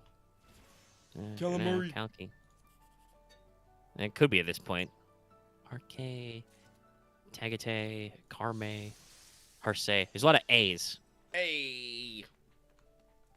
Kalki, Hegemone. Oh, there's Pasiphae. That's way down there. Sponde, Sinope, Aude, Wait, Pasiphae. Yeah. Oh, hey, there's a Kore. That's funny. So there is kind of a Persephone. Wasn't Pasiphae the wife to the king of was it Minos or Crete? Can't remember. King Minos is Crete, yes. Yes. Oh, okay. Both right. Yeah, no. I mean, like we said, there's like... Hold on. Can you just tell me how many of these there are at the top, Wikipedia? 92 known moons of Jupiter. So, yeah. We've burned through a lot of names. Jupiter has the most big moons, and they're all in, like, big blobs. There's graphs and stuff you can look up. Some of them are kind of, special and unique. Like, a lot of the big ones we've got are very interesting, but some are kind of out there. Well, I guess Pasiphae wasn't fucked by Zeus, but ended up being fucked because of Zeus. I guess. Yeah, and like I said, they've got different blocks and naming schemes where they found these where, it gets into, like, other areas. Like, let me just grab a random one here and see. Yeah, okay, so, like, some of these are just named after, like, the graces or the charities, which are supposed to be... There we go. Yeah. Just enough. Daughters of Zeus, shit like that. There's, quite a variety out here that we've gone through phases.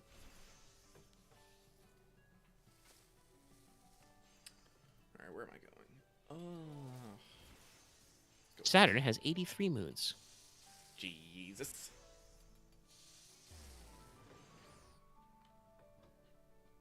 And theirs are more generally lots of, like, Titans and other,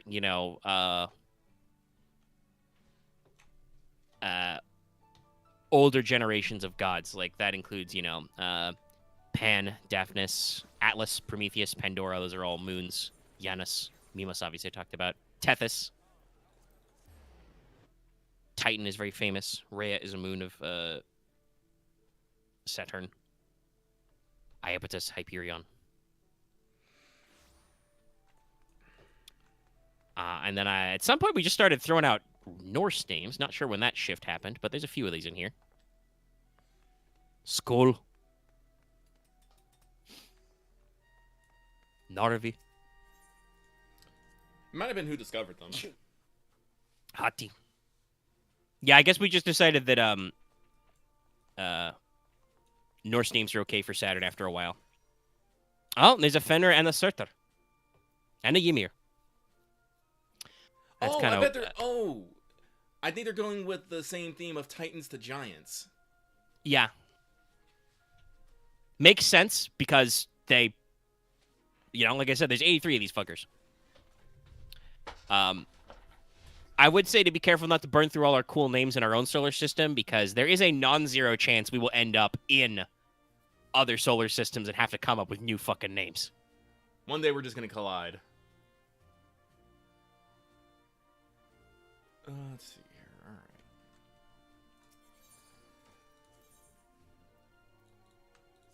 All right. That's why I like the fact that, for instance, Uranus's moons are all named after characters from Shakespeare.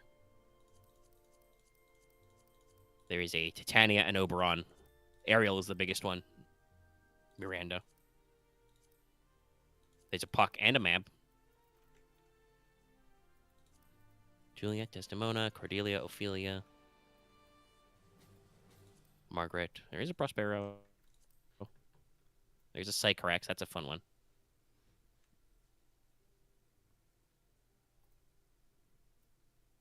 Do we have all the daughters of King Lear? I think we only got one.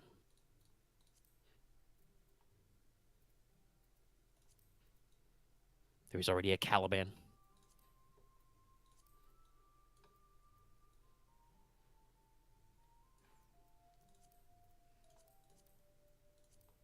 But yeah, there's lots of fun there.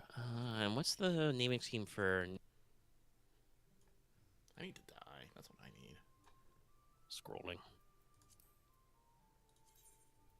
Oh, okay. It's just kind of...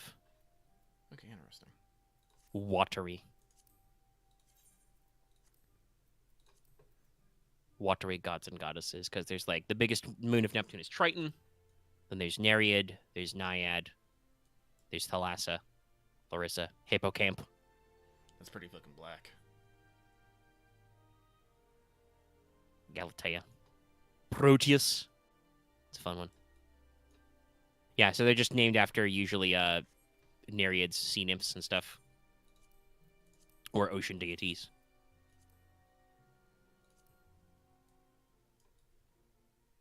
Despite being a dwarf planet, I do believe Pluto has a couple of confirmed moons. Because telescopes are big. Let me try this real quick, make sure. Okay, it does do the fucking thing. Okay, perfect. So if I do die, it will stick. Okay, cool. Yeah, there's Charon, which is a moon of Pluto. Nice. And then...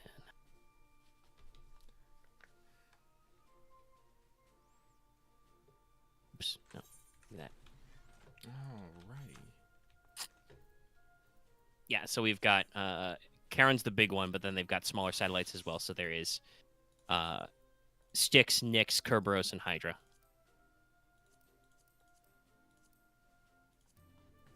Oh, and I guess we've picked up a moon around the dwarf planet Eris as well, Dysnomia.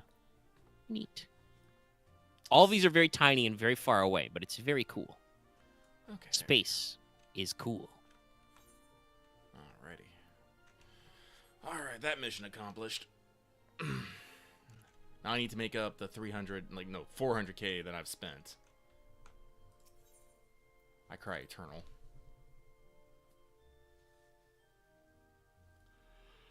Hope everyone enjoyed me fucking working on fashion. The true end game.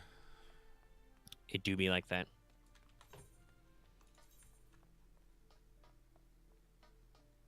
So there is an asteroid named Persephone, but it's asteroid number 399, so that's a little... We'll probably save that for something cool. You're not supposed to double up on names, I'm pretty sure, according to the International Astronomical Union, but I do believe there are actually exceptions for, stuff being notable. For instance, I've recommended it before, but there's some decent documentaries out there about the hypothetical planet that is mostly disproven, Vulcan. Yeah. There was a actual genuine theory that there should be another planet inside the orbit of Mercury. And to this day, despite the fact that that has been mostly disproven, there are still some possibilities that there are asteroids inside of Mercury's orbit we can't really see really well because the sun is fucking bright. That might be responsible for some of those weird gravitational maths. But the IAU actually will still avoid using the name Vulcan. Even though, obviously, for Star Trek reasons, some people do try to suggest that a couple of times, but they're like, no. We're still holding on to that one.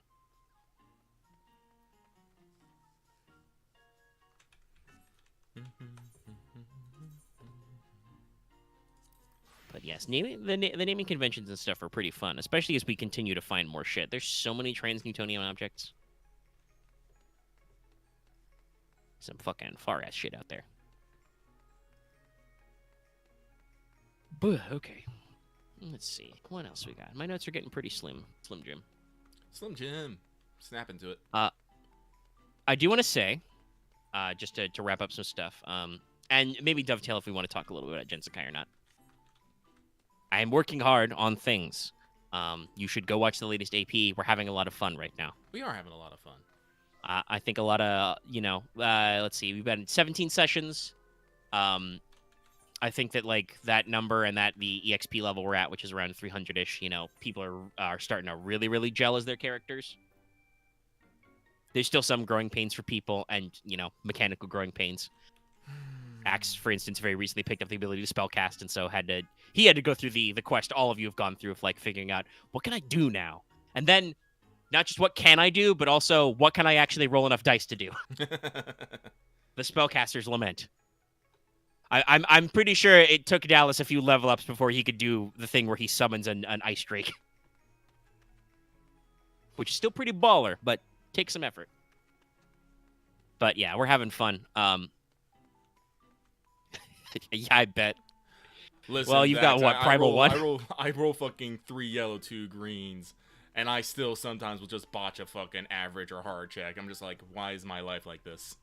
This is something I talked with you guys about. I think it was on air on AP, but I can reiterate on What's Up, which might have a slightly broader viewing base. Though, once again, go watch the AP.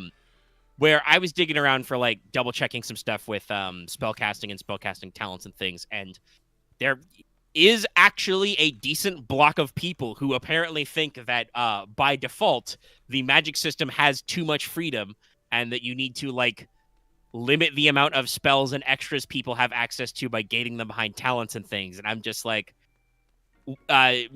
maybe your players just roll like golden gods or something, but I would recommend playing with just the vanilla magic system and see how it shakes out, because I got players who have beelined for 5s in their magic casting stat, and I have given them special implements and they still sometimes fuck shit up. Dice are weird. Sorry if I'm running. According to right probability, I'm trying to think of what I want to do next. You should not be fucking up. Rolling 3 yellow, 2 green. Statistically, I'm pretty sure the odds are that you will not fuck up a 3 purple roll. But sometimes the dice are just like, nah, fam, advantage. Advantage. How about 3 threat, yo? And it was just all over the place. So yeah, it's chaotic, but that's why, you gotta stick to your basic shit.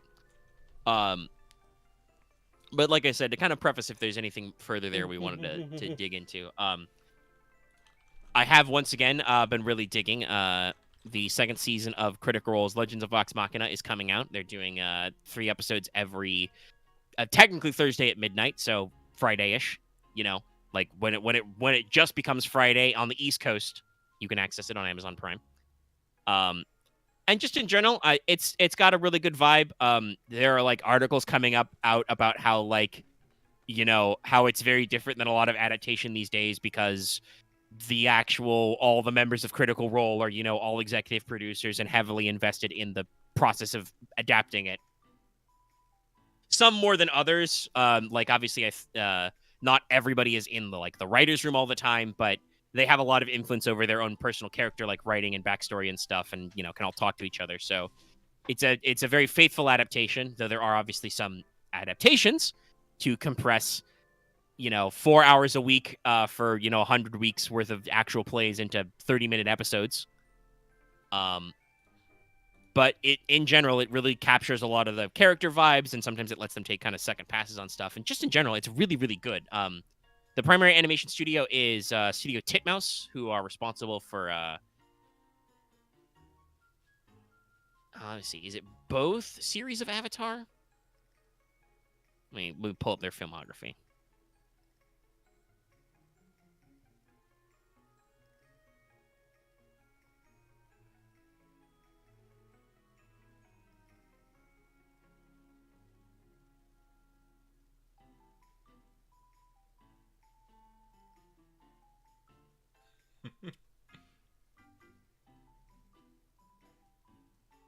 Okay, they got a few stuff.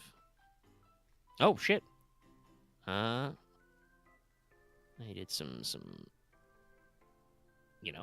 production work on Megas XLR. Some other shorts.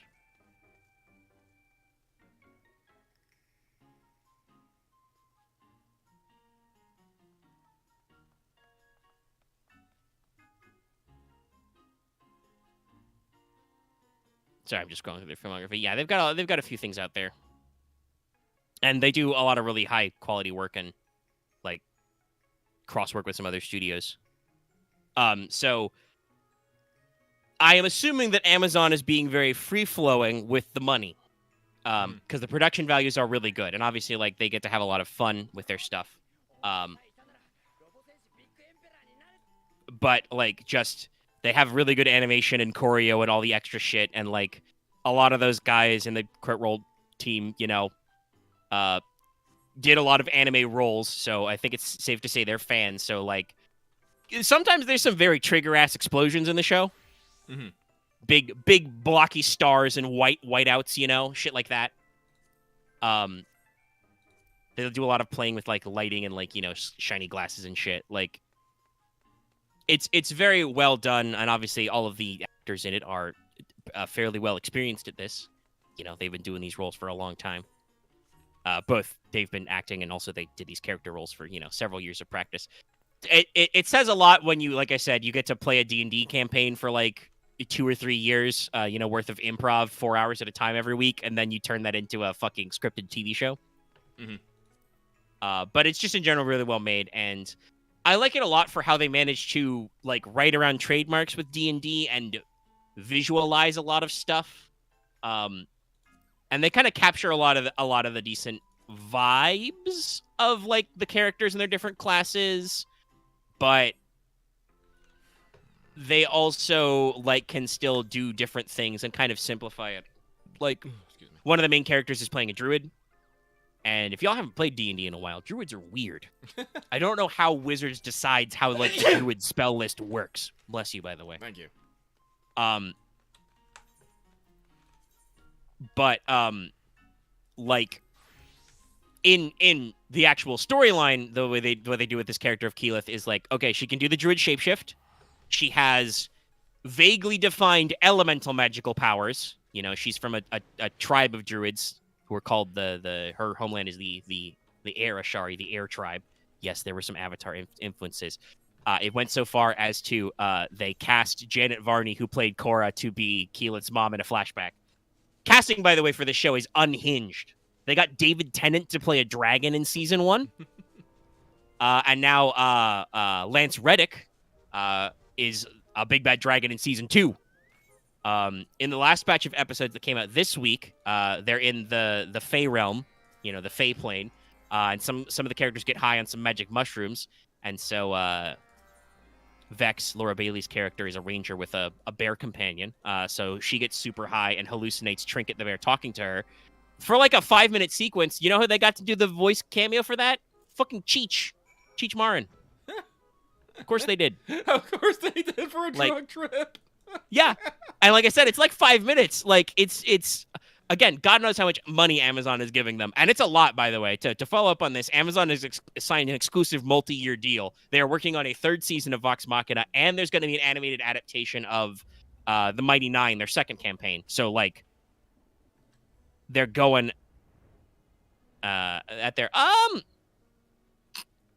I don't think it's a spoiler because the campaign's already been out there. There's some relationship stuff that's set up. I think they get a chance to, like, revive it a little.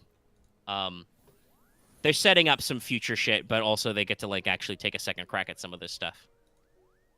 But I don't want to go away too much. You should check it out. They do a good job of catching some of the beats and stuff. And like I said, the cinematography. I feel like the first 3 episodes of the 2nd season came back. I watched all of the 1st season again, and, like, what they did for the finale of that 1st season and the fight, it is beautifully animated, guys. Seriously, like, go check it out. Their backgrounds are really good. It's great to watch and listen, and is super neat. So, but, like, because I know this was a tabletop campaign, it definitely gives me a lot of inspirational vibes for, like, visualizing shit and, like, how we can, like, step up a little of, like, our fancy pants, especially because obviously in D&D, right? And they were playing Pathfinder before they transitioned to 5th edition when they actually started the streaming part of Critical Role. Like, your actions tend to be fairly rigid. You know, you're limited by the squares and the ranges and stuff. Obviously, I know a lot of people, you know, you can get a little spicy with your narration, but both from my time playing 5th edition, and I know from lots of people playing it, I don't really like to get too descriptive right away, just because, you know, you're like, yeah, I'm going to go at him. I'm going to hit him twice with my greatsword. Yeah. Roll D20. 2. I fucking miss. That's it. My turn is over. That happens enough times for you to be like, okay, I'm not going to get too invested in all that stuff. Like, and if you actually watch their campaigns, usually it's Matt Mercer who gets in the kind of like, oh, you rolled pretty good. Okay. So you hit him like really good and his blood comes out and stuff. And yeah, you feel great. Or you rolled badly. Like, oh, it's a terrible roll. He ducks the last minute, you know. You're all really good. He spices it up. He's good at improv. He's had a lot of practice doing this, I guess, you know. I think they've been going for like 8 years. But with Genesis, while there is still obviously the, like, you know, there are times I know when not just you, Lucky, all of the casters, which is now everybody, but the 3 characters who were definitely casters before, you'll be like, all right, I'm going to wind up for my big spell. I'm going to fire, you know, the Lightning Laser 9000. I have rolled 2 failures. I miss. Whoops. You know, but in general, with the way, like, success and advantage and stuff works, and there's not explicit time limits to the thing, and, you know, like, for instance, a round is not explicitly 6 seconds in Genesis, kind of a stuff. There are a lot more, like, vibes that both I can and you guys can describe going back and forth and play a little looser, because you don't have to worry about, like, exact positioning down to the 5-foot square and stuff like that, you know. And again, the Vox Machina TV show, like, they let their storyboarders and animators and stuff really go ham and actually, like, spicing some of this up and, like, lending action to scenes that's not, while D&D can be fun, and I definitely feel like, especially after all that kerfuffle of stuff, I'm like, there's still some stuff in, like, 5th edition, or even I need to check out the 2nd edition of Pathfinder to see what it does. Like, there's some concepts I could try out, you know, just for fun. I still don't think I would ever want to DM those games, but I could have fun rolling D20s. And again, I could probably have fun rolling anything. I fucking love dice, guys. They're just so angular and polyhedral. As I jiggle my tub full of dice into the microphone. But yeah, like, it's just, they do a really good job of, like, making action scenes, you know, dynamics with back and forths and lots of movement and choreo, which, you know, you can't have in normal D&D.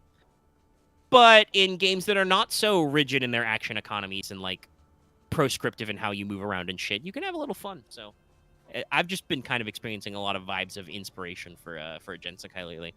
I think I told you guys last weekend that I, like, finally crystallized what I think the, like, overarching super duper plot is. Mm-hmm. Which, slight spoiler warning, but hey, do you guys like the 4 generals theme? Where there's 4 guys? We might do something like that. And there's 4 of you, so it works. but just in general, capturing a lot of vibes of like, okay, you guys have a lot of different directions you want to pull and go. I know you recently have been talking about kind of like crystallizing Porter's philosophy of being like the supporting character. So that said, you, Lucky, have places you absolutely want to go. Oh yeah. And I think there's places Porter wants to go as well. And obviously, Axe's character, Leona, has her own plot stuff to do, including possibly going back to her homeland, which would be quite a trek because she's from, Longu, which is across a giant desert.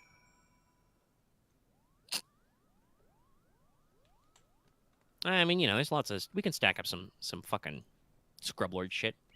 You gotta do the proper tiers of ascension. You gotta thump a couple of, mooks to get to the big guy. Listen. If the Shitino are bosses, there needs to be at least 2 mid-bosses and a bunch of mooks between them. Yeah, you gotta work on some stuff. Mm-hmm. Just because there's 4 big guys doesn't mean that also each big guy doesn't have, like, an entourage of weaker guys to, fucking distract you while they try to do their plans. Chain of command. Also, this basic is how you rules of drama. For intel too. Yeah, the basic rules of drama, like you can't figure out and stop the evil plan right away. You have to like catch it halfway through and stop it. Mm-hmm. But like Dallas's character is from way up north, and he's talked with me a little out of character about going back there. Like obviously in character, he's afraid to go out there. That might pass as in character. His problems come to him because that's how setting up your backstory works. Is your problems don't necessarily stay far away. They kind of come to you so we can, set up character conflict and stuff. Drama. I don't know if Aaron's character, Rion, has any, like, real strict ideas about where exactly he wants to go and more, like, general vibes, but he's still got some stuff to do and things to go. So, like, we'll probably still hit up your globetrotting, but I've had a lot of ideas about, like, actual big boy background, antagonists and supporting characters and other stuff to get through. And also at this rate, based on how we've talked about, characters and people and NPCs, I hope you guys are okay with continuing the theme of adopting strays because like we're already a little in there and I know that you're pointing that direction and just naturally I'm like, well shit, this is just where the NPCs are going. Like listen, I was waiting for a little bit. Like, I had Gwen in the back of my mind, but I was like, I didn't think it was quite time yet. Yeah, no, and like, ever since you guys decided to just go ahead and be like, yeah, do we want to be an adventuring company, like grow this brand? I'm like, okay, you guys are probably gonna grab some extras, and now, like I said, as these ideas crystallize, I'm just like, oh no, you guys are just gonna be. There's gonna be a lot of these characters. Actually, you guys are gonna pick up. You might need a bigger cart. That's a joke. Obviously, I think Rion's got his, armored adventure carrier plans, which will probably be very funny. But also, I showed you guys one airship, and then like most of the party was like, "Yo, dog, we need an airship." Porter was. I know. No, makes sense. But like most of the other characters were like, "This is really rad." I'm like, "Yeah, it is."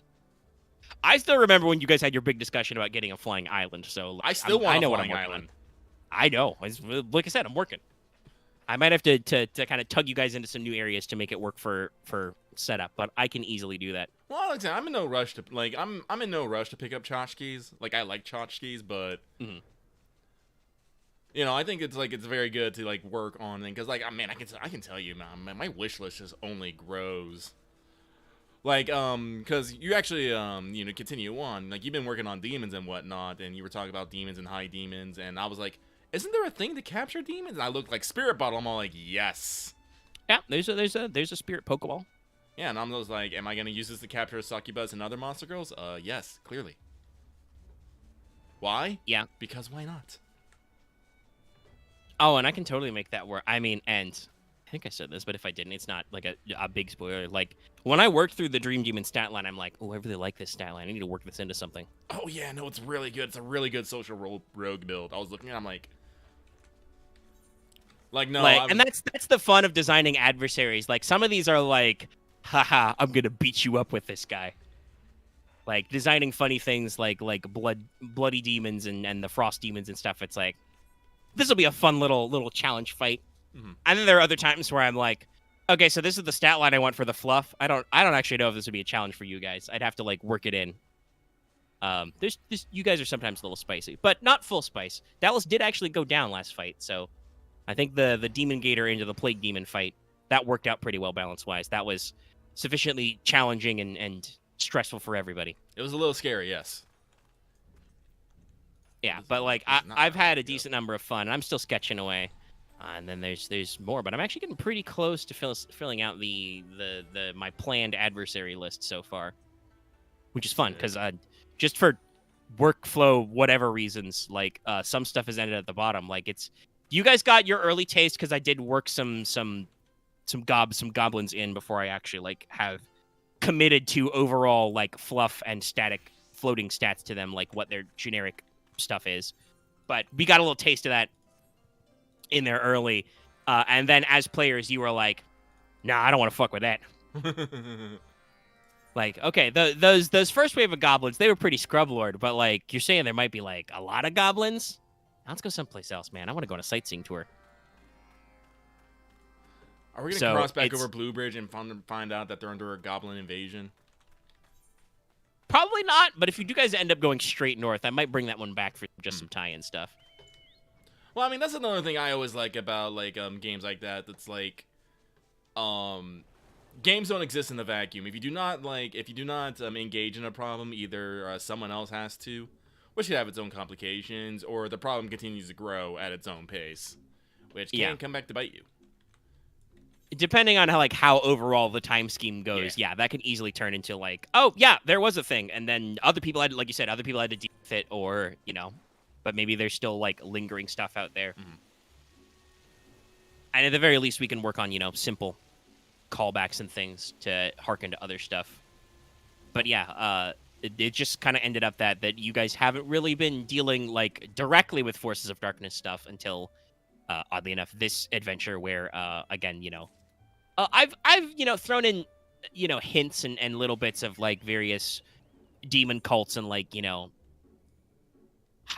more subtle faction stuff, but obviously this last go around there's going to be some little more heavy emphasis, though also there's definitely gonna be a little bit of a, and part of this is just from, like I said, where Dallas went with backstory stuff. It's not a secret that his character's fear flaw is Nemesis. He has a personal guy after him that, like, in character, even most of you should have noticed he has recurring things he asks about and things he freaks out a little bit about.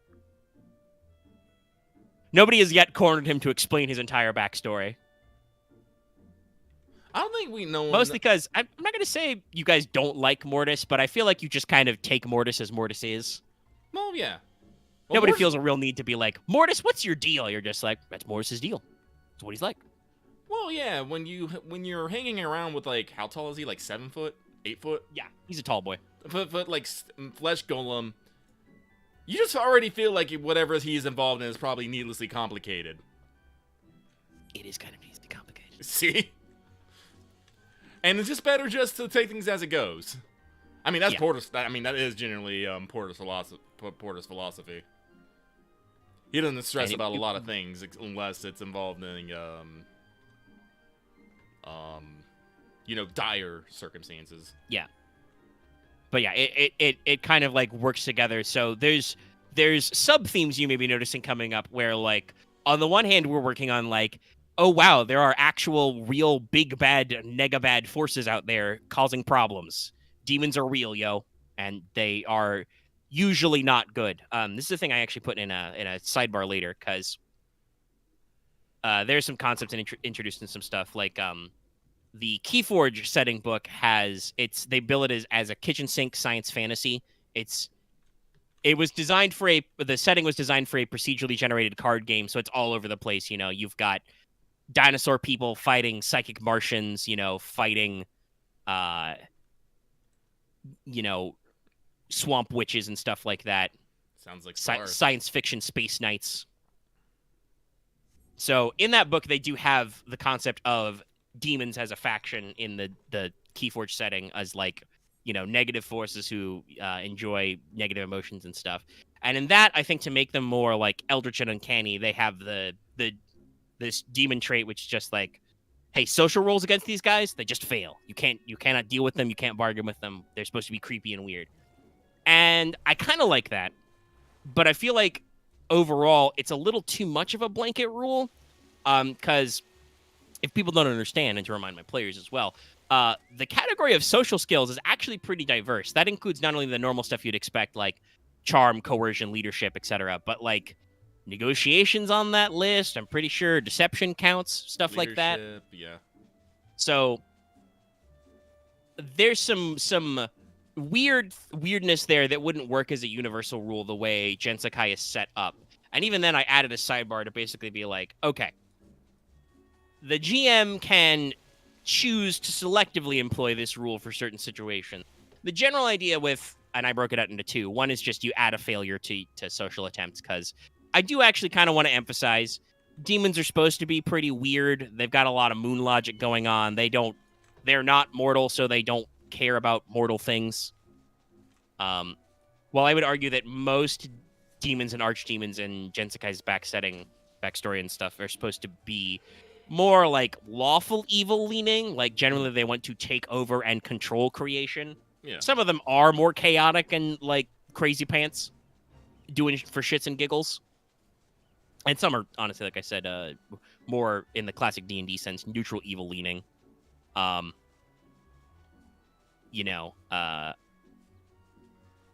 They're just kind of like blatantly hedonistic and not afraid to, fuck with people or manipulate them, but also are not necessarily going out of their way for big grand designs either. Sounds like Prince of Lust in his game. They just want to have a that's what I was thinking. C3 is definitely more of the neutral evil, just like he's kind of minding his own business. His business is absolutely like, corruptive, manipulative, antithetical to certain kinds of, established social traditions and mores and stuff, but he's not going to end the world.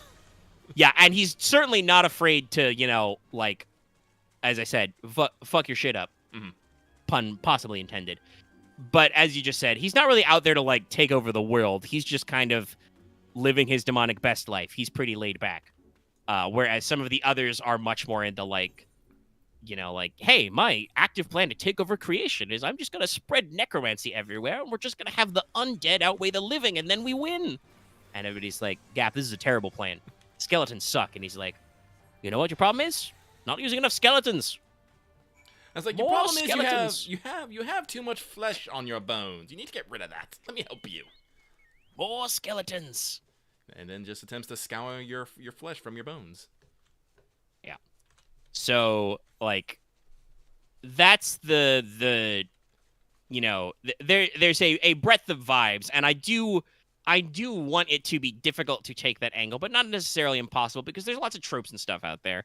I mean, obviously, both, the isekai and gamelit style anime and light novels that a lot of this from. A lot of the core to my inspiration for what became Gensakai goes back to I really do like Konosuba. It's really great. But even regular D&D, like, there is certainly a classic of the, like, hey, what if we take this trope of the, the succubus, she's gonna manipulate you and suck out your vital essence, and, like, put it on its head. There's plenty of, like, redeemed or weirdly situational succubi in D&D's back history. There's the famous intellectual brothel in Planescape where, you slake intellectual lusts by just talking with girls. Mm-hmm. It's like a host club, only even more weird in fantasy. Listen, I just really want a succubus secretary, all right? Yeah, that's a great pun. It's alliterative. Mm-hmm. I'm behind this. Mm-hmm. I'm gonna put her in a fucking business suit, and she's gonna wear glasses. It's gonna be amazing. The ultimate goal is like I said with Gensakai, is like, it has serious moments. Like, there are serious conflicts, there are real stakes. Mm-hmm. But it is ultimately supposed to be a parody of a lot of concepts, or even just a lampshade on lots of concepts from, like, video games and other stuff that you have to kind of, like, be like, we get to poke fun at it. So I've said this before. You guys probably don't have to worry about the world actually ending if you fuck up. No, like, you guys might end up dying and having to, go again on that reincarnation roulette, or, people you like might end up dead. But ultimately, the forces of darkness are probably not gonna win. Well, I And mean, this is part of why my writing into demons goes like, yeah, demons can be really stupid and self-destructive sometimes. They're kind of like their boss is a well-known, uh narcissist egotist, like uh a parody of like the overly dramatic creative. Minim is the ultimate theater kid. Everything to her is incredibly overdramatic and very perfectionist, and it maybe drove her a little crazy. Well, also, I think it also fits into your theme of stagnation within the world. Yeah, I have to explain why, like, it's a thing that happens. And actually, since you've got 14 on screen, I can even wonder about that. Like, I don't actually know. Like, I know that there are, character changes and stuff, but, like, do we actually get, like, overhauls of, like, map areas in 14 over time? Or is it more like you go to, like, new versions of old areas, or is it just new areas? Like, does the status quo feel like it changes on the map, or do we just find new things to interact with? Usually new things to interact with. I do Yeah, think there are a couple things that will change depending on where you are in the game, but nothing major. Because from a practical programming standpoint, that's really fucking complicated, right? Like, I think actually making dynamic maps instanced to players who by various story progression, it's a lot easier to handle through like dialogue cues and options. I will say in Shadowbringers there is a very dynamic one, but that's the entire point of the story. Right. So like ultimately I don't know if like for instance, I don't know if like writing wise and like the way like where models appear and NPCs appear, like can we practically fix like Ulda's refugee problem in Final Fantasy XIV? Like, obviously, we can have narratives that explore it and then maybe we alleviate it, but fundamentally, there will probably still be refugee like NPCs in the backdrop just chilling, because that's just how the instance is, because that's where all the players are. So it's not like you're gonna separate it out, that kind of stuff. And honestly, this is probably why a decent number of NPC interactions are in weird instances, like the fact that you have to go to the Solar in the to talk to the science and get their quests. So like that can let people kind of experience things in individual ways based on different characters. So you don't have to wonder like to talk about stuff that's already happened for me. Slight AAR spoilers, but I'm years behind everybody else. But like when Thancred goes missing and then turns out to be possessed by an Asclepian, it's like, okay, well, he was a story guy who didn't really lurk around in other places and kind of like disappeared from some of the zones you're in. So because you have to like enter the Waking Sands and then enter the Solar, we can like remove him from the situation, and it becomes more of a thing if you're like, yeah, where did Thancred go? We haven't seen him since the thing. And then, Laya Brea pulls off his mask and you're like, ah, shit. When the fuck did this happen? Stuff like that. Even to the point of like the actual attack on the Waking Sands, right, works because it is an instance, so you can like have a player go in and be like, oh no, what has happened? So Gensakai is a role-playing, a fictional setting that is built basically like, what if those practical like tropes of like MMOs and even other long-form RPGs, like think about like, for instance, Fallout. Why when you do the final quest of Fallout like 3 or New Vegas or whatever, why does the game just end with a slideshow? Well, because if you actually did the Battle of Hoover Dam and dramatically overhauled the entire makeup of the Mojave, that would be a huge pain in the ass to program. So in Gensakai, there is this idea I talked about of like technological stagnation, of ideological stagnation, of like, oh, these two factions are kind of in a deadlock, and for metaphysical reasons, they can't really one-up each other. The archdemons and Minim are all sealed in hell, and they're not supposed to leave. They can kind of leave a little bit because there's, there's rules and there's loopholes in the rules, and there's people who break the rules, kind of a thing. Capital R rules is a recurring theme. But, unless the Scions decide to go down to hell and like personally kick Minim's ass again, they're probably not going to do anything about the fact that those guys exist now and are going to be a problem. I would like to go to hell at some point. I mean, I did a lot of fiction writing for it to like setting up stuff, so it would be kind of a shame if we couldn't work that out somehow. You are at least going to get, I think, 2 teleporters. So I think its improved teleportation does hypothetically let you plane shift. Just and does some difficulty stuff. So, we can. Clearly Prince of Loves is gonna throw a badass party, and we have to be there, or else. Just You work on some things. There's some, like I said, I did some background writing for it, so it works out. But like, ultimately, that's never actually gonna get solved. People will still continue to be assholes and dickheads, and get thrown into hell, where they will enter the life cycle of, the systemic abuse, and slowly becoming more demonic yourself, and you become the problem. But also, the demons are stuck in hell, and I don't, the Scions make the rules, so it's pretty established that they're never actually probably gonna, break down the walls of Inferno and escape en masse into creation. That's just not how this is structured.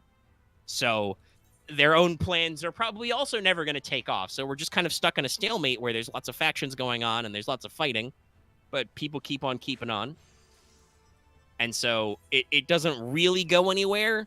And, that's kind of like a lot of the setting background stuff I did for Gensekai reinforces this. Like I talk about how hey, this isn't one of those kinds of isekais. This isn't a Connecticut Yankee in King Arthur's court. Okay, you're not going to invent the AK-47 and dramatically change everything forever. Unless your GM really wants to do that, and in that case, hey, go for it. But also, not my problem, buddy. That means you got to write all that shit.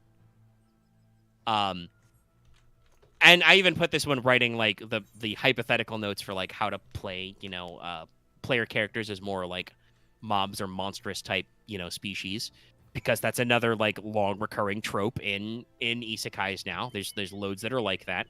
But the idea of hey, if you do this as an quote unquote evil campaign where you worked for the forces of darkness, I would like to remind you that you're probably not going to win. That you guys can accomplish small goals and have some fun and, get into the vibe of, rolling over villages or whatever you think the character arcs and the stories you want to tell are. But ultimately, you're probably not going to win any more than heroic PCs are actually, like I said, gonna go to Inferno, gonna, adjust Minim's ass to ears ratio and claim overall victory. So it kind of hits that same state. So in that sense, like I said, you're not supposed to be able to ultimately super beat demons, but also they're not supposed to be infallible, right? They're not perfect killing machines. They've got flaws. They've got, their own goals and stuff. So the rule about demon and high demon kind of came into my basic idea with why I decided to use the rule of high demon and stuff is in a conflict scenario, I don't necessarily want for some of these confrontations for players to go just hey, well, I've got presence 5/5 charm. Can I just, charm the pants off this giant minotaur, fire-breathing minotaur demon? No. The minotaur demon doesn't care about it. He's not even wearing pants right now, okay? He doesn't care. That's not in his job description. And kind of put forward the idea that, yeah, there are some things that you can't, just like there are going to be problems that at certain levels you're not going to be able to your way out of. There's going to be problems you can't talk your way out of.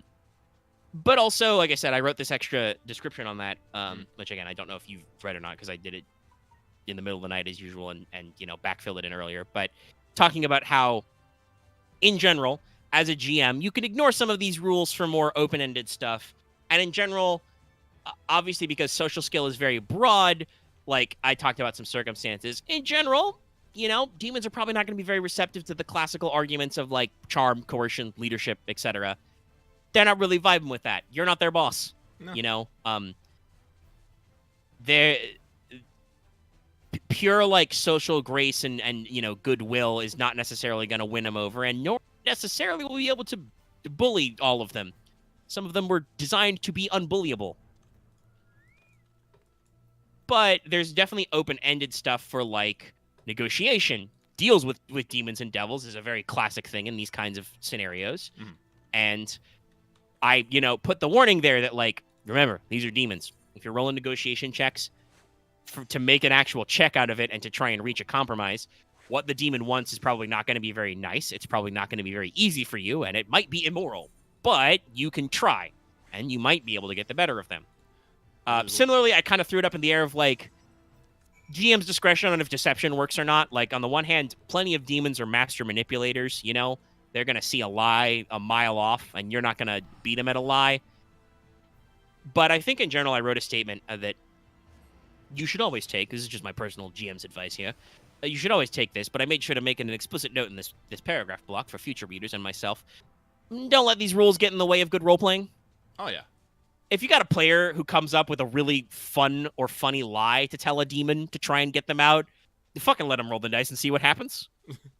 You know? Like, if it'll be cool, let it go.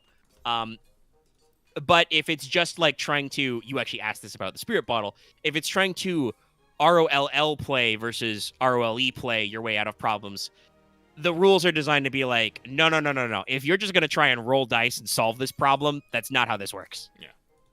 These demons are scary. I mean, listen, my plan is to literally slap around a succubus, put her in a ball, and then negotiate from there. Yeah. And I did actually, when you brought that up, I did make sure to mention that what the book says about solving social conflicts and social encounters is you do not necessarily need to roll dice if both parties come to a mutually beneficial and mutually agreed agreement. Yes. You know, this is why I brought up the fair price rule, that like that's an explicit note in the game that if something is common enough and you are willing to pay full market price for it, you don't have to roll negotiation. You can just do it because that's what the fair market price is. At least according to Omega's research and balancing and what other people say in games. But you know what I mean? It's when you're like, no, I don't really... I have 1,900 gold right now. I don't have 2,000 gold. Can we get a little off there? Or when it's high rarity stuff that I'm like, okay, you got to start like asking around to find if somebody got this. Because there's no guarantee that there's a guy in town selling a Kuragane sword, and then Axe rolls it. I'm like, okay, no, he's got it. He's got some stuff. Oh, he rolled some extra English on there. You get some extra stuff. What do you want out of there? Here, have some fucking repair materials for when it inevitably breaks, because it's a sword that gets more... I don't want to say better, but it gets more interesting when it's damaged. So, yeah, there's a lot there, and I just feel like that's a good way to accept my general rules. I hopefully won't break Lucky's heart too much in that I did have, just for fluff rating, have to say that Gorgons have the high demon rule normally. But that's because that's just how my backstory writing worked. They're supposed to be like Minim's personal guard monster ladies. They literally only listen to like 2 people, so being able to conventionally roll like coercion or charm just like didn't read right. It's fine. I'll make do with Lamia's. Yeah. And I went for a little bit more of the classical Gorgon, you know. They do have snakes for hair, but like wings and brassy claws. Yeah. Lamias are definitely going the snake lady.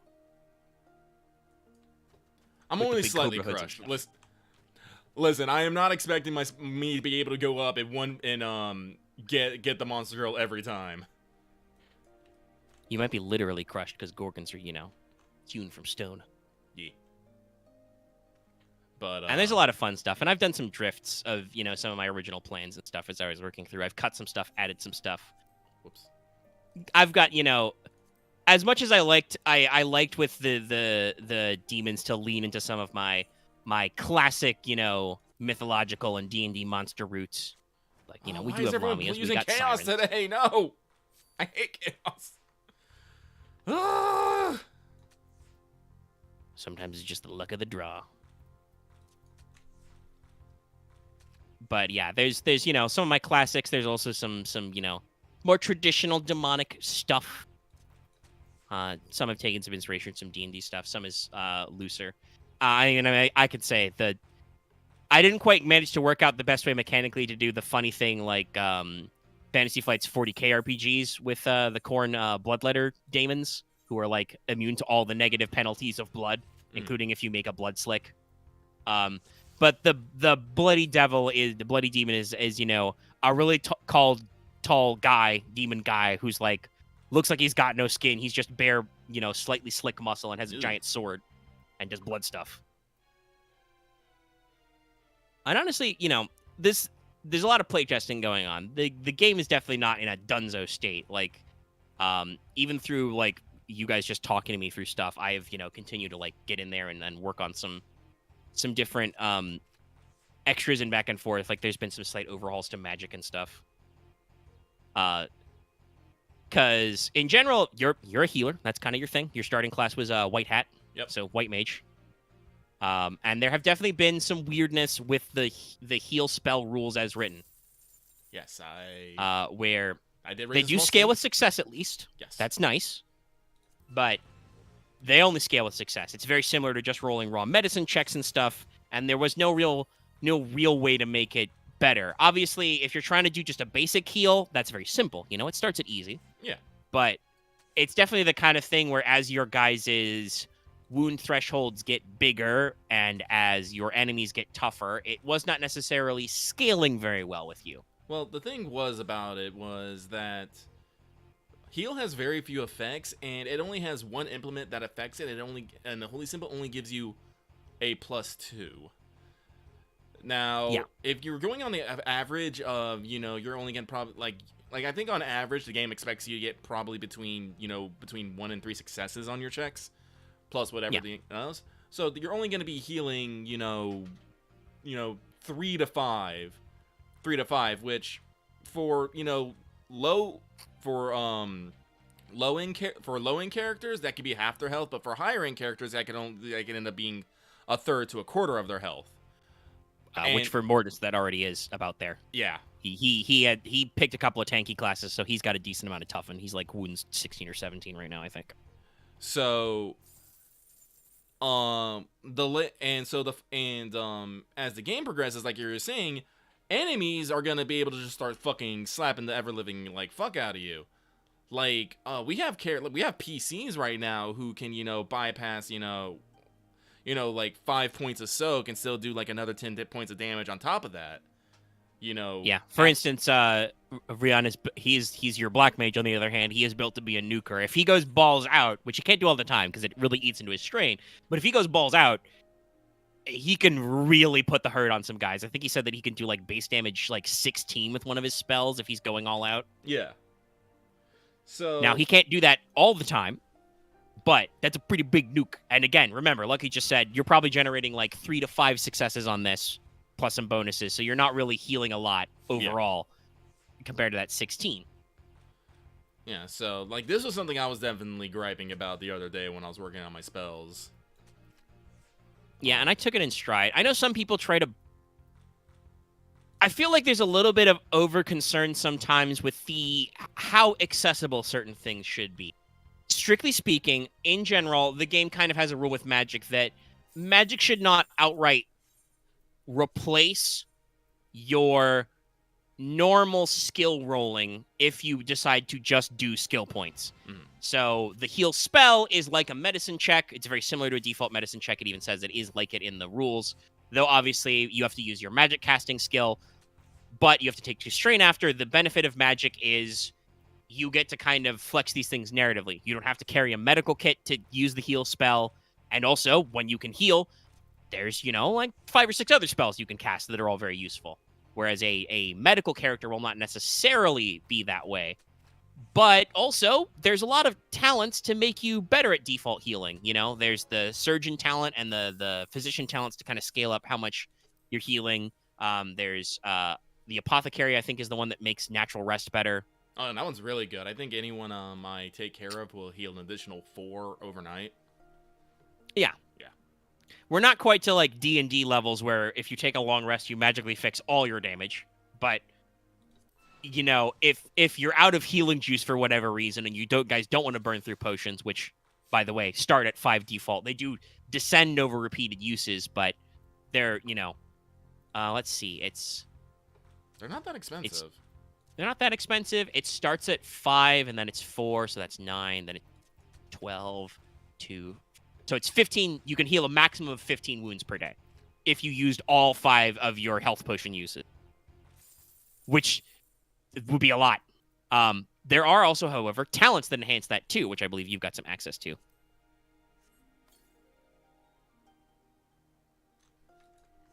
So you can spice that up. And there's not really a good way in healing to spice that up. I've got a couple of talents out there, and there's some side grades, but let me actually, yeah, no. For base healing, yeah, I have Lay on Hands, which just, what does it do again? Hang on. I actually have Porter up because I did a complete overhaul of my spells, so Well, you got a new implement, so you want to fit your vibes. I do want to fit my vibes. The magic is literally all like mix and match and narratives and stuff, so you know. You can make sure you're hitting your flavor. Oh, I didn't actually properly copy it down. I should. Well, I'm Control Fing heal capitalized to look for all of my mechanical instances of enhancing healing. So let's see. We can check out blah blah blah. White hat. Man, I tried opening up this Google Doc. My computer started chugging for a second. It does, even though I made the font size smaller. It's still pretty chunky. I'll have to get a PDF maker at some point and actually stitch this together into a downloadable. Let's see. Lay on hands whenever you roll medicine to help another character heal wounds. They recover additional wounds equal to your ranks in divine. So, if you are not using your strain threshold, you can actually take a minute and like heal people and heal them better by default. But it doesn't go the other way, right? Right. It's there to make it so that if you feel like you don't want to spend your lovely strain train, you don't have to. But let's see. Holy icon is when you heal 2 additional wounds. Technically, the coral material gives you a free success when you cast heal, so that helps add to that, but not by a lot.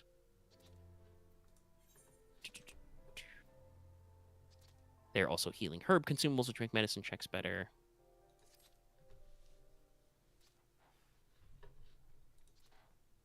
There is a healing amulet, but that only applies to you.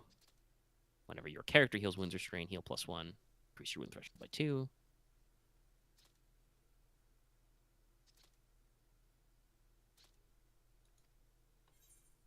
Actually, let me add a note there. I just realized. There is the legendary item, the Caduceus, that can make you cast heal with Arcana, and when you heal, you get to add restoration for free, but it doesn't actually increase your base healing. Let me fix that. Because it adds your base damage. Why doesn't it add your base healing? I will offer my prayers and move along.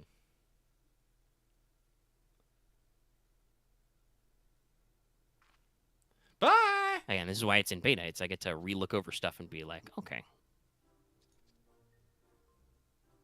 Shit, it saw me. Get into the extra effects I add for healing.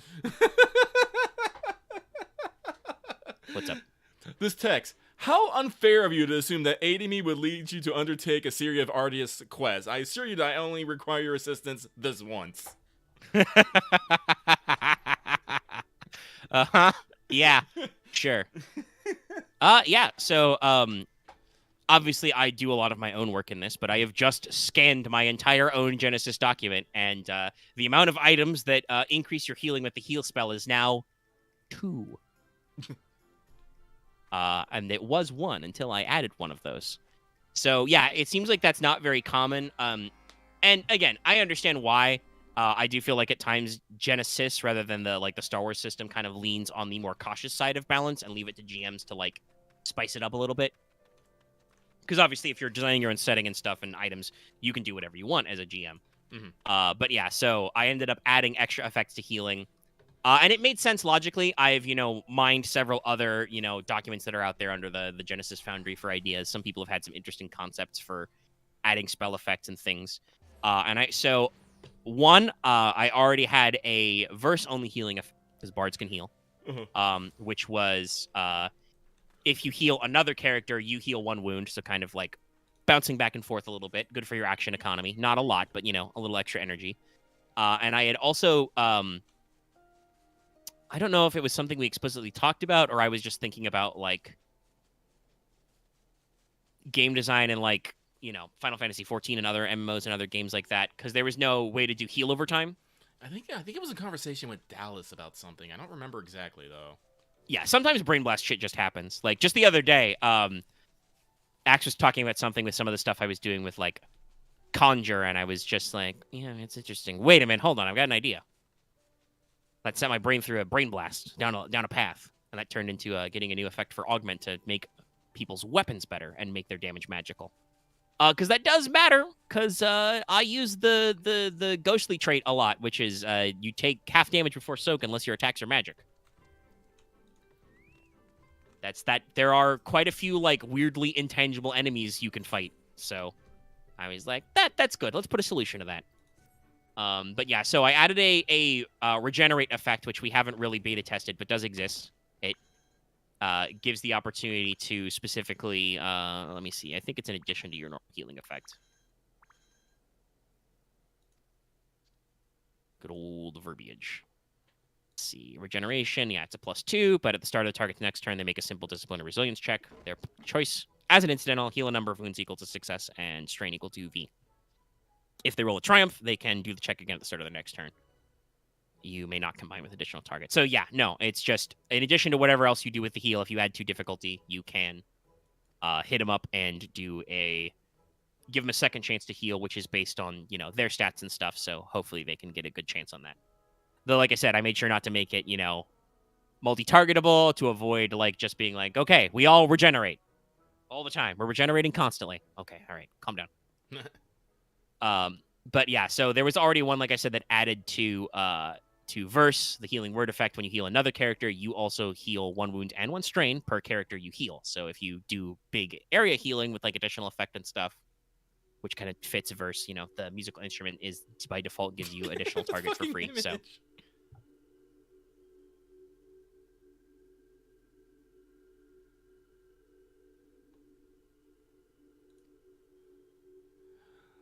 Loft loves this fucking Namazu quest line, so I figure I should actually probably start getting it done. And it is already a fucking trip.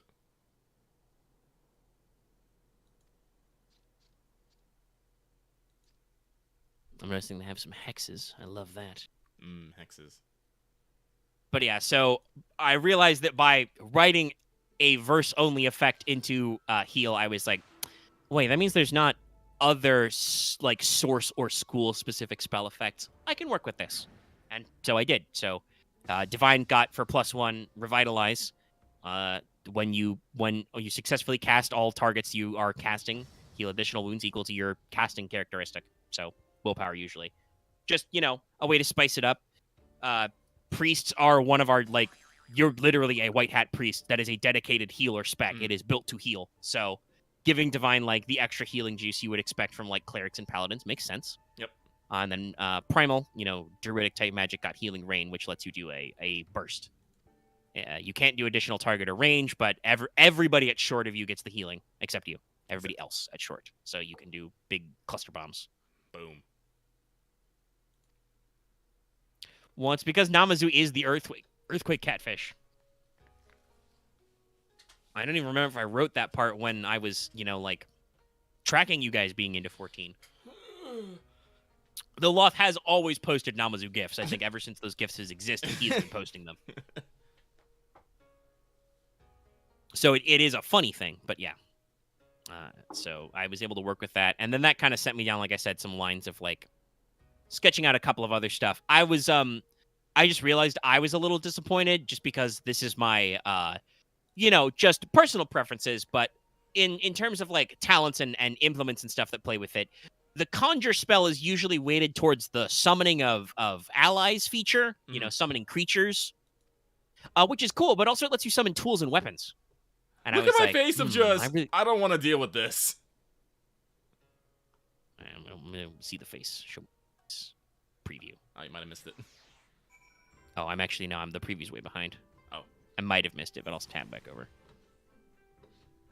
YouTube's preview for me. Yeah, I think I did miss it because I had to scooch forward. That's a shame. But YouTube's preview function for me is really weird. It'll, like, lag out and leave me, like, 30 minutes behind where we're at live. And I'm just like, what?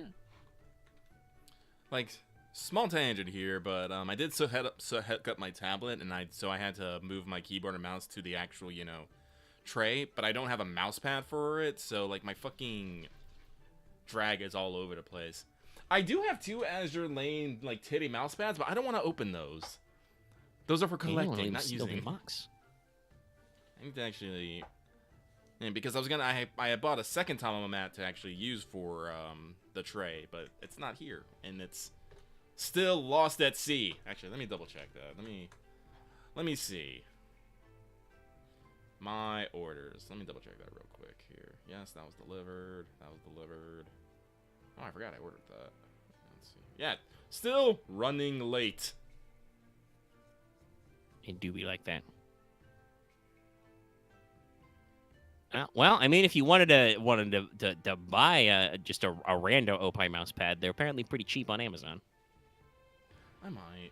It's also very funny because there's like all the anime stuff you'd expect, and then there's goofy shit. Like there's a Pepe the Frog's butt one. Thanks, Amazon. Stay classy. Oh, there's a Samus butt one. Ah, there's the Pepe one. Yeah, there's some fun to be had.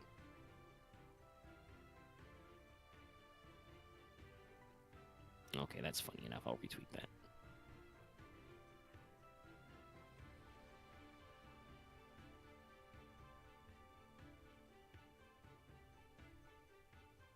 Sorry, I tabbed over to Twitter after I closed Amazon.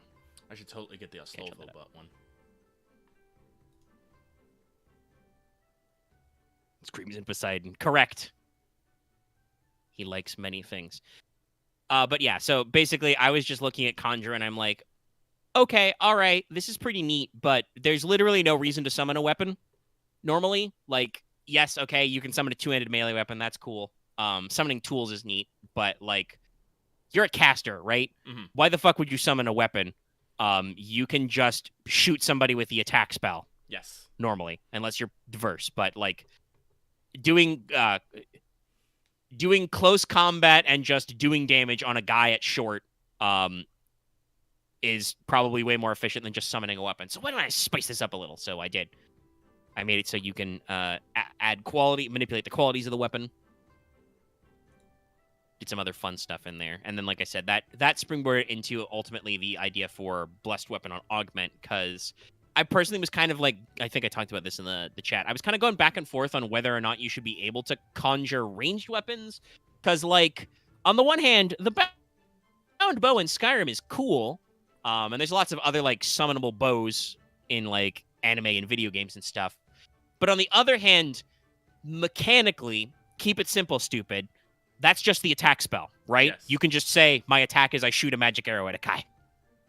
So, other than, like, very, very fringe talent interactions, like, all of you got very scared of Axe realizing that the rapid archery talent exists. I think the talent works fine because it is both 2 strain and a maneuver to do. I did double check. So you can't aim and you have to take 2 strain. So that's definitely going to be... We're going to think about carefully about activating that talent. Well, yeah, they conjure and launch weapons all the time. Yeah, so, like, it's...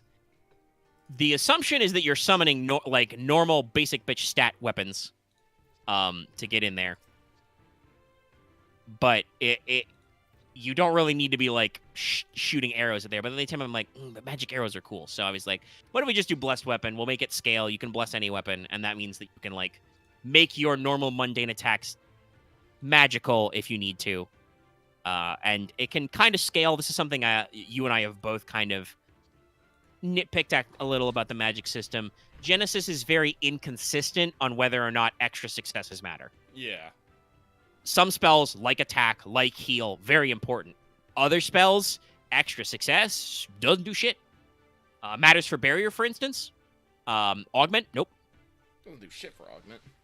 I don't even know. I mean, you can make advantage matter for mask. I don't think it does. Transform doesn't scale or anything like that. So, like, there are a couple of added effects I have either workshopped or added that are like, okay, this makes sense for you to, like, if you do better in the check, you get a better result. For instance, the conjure effect I added for Primal to make a savage weapon, increase the base damage by 1. It scales +2 per +1. Oh, wait, it says +2.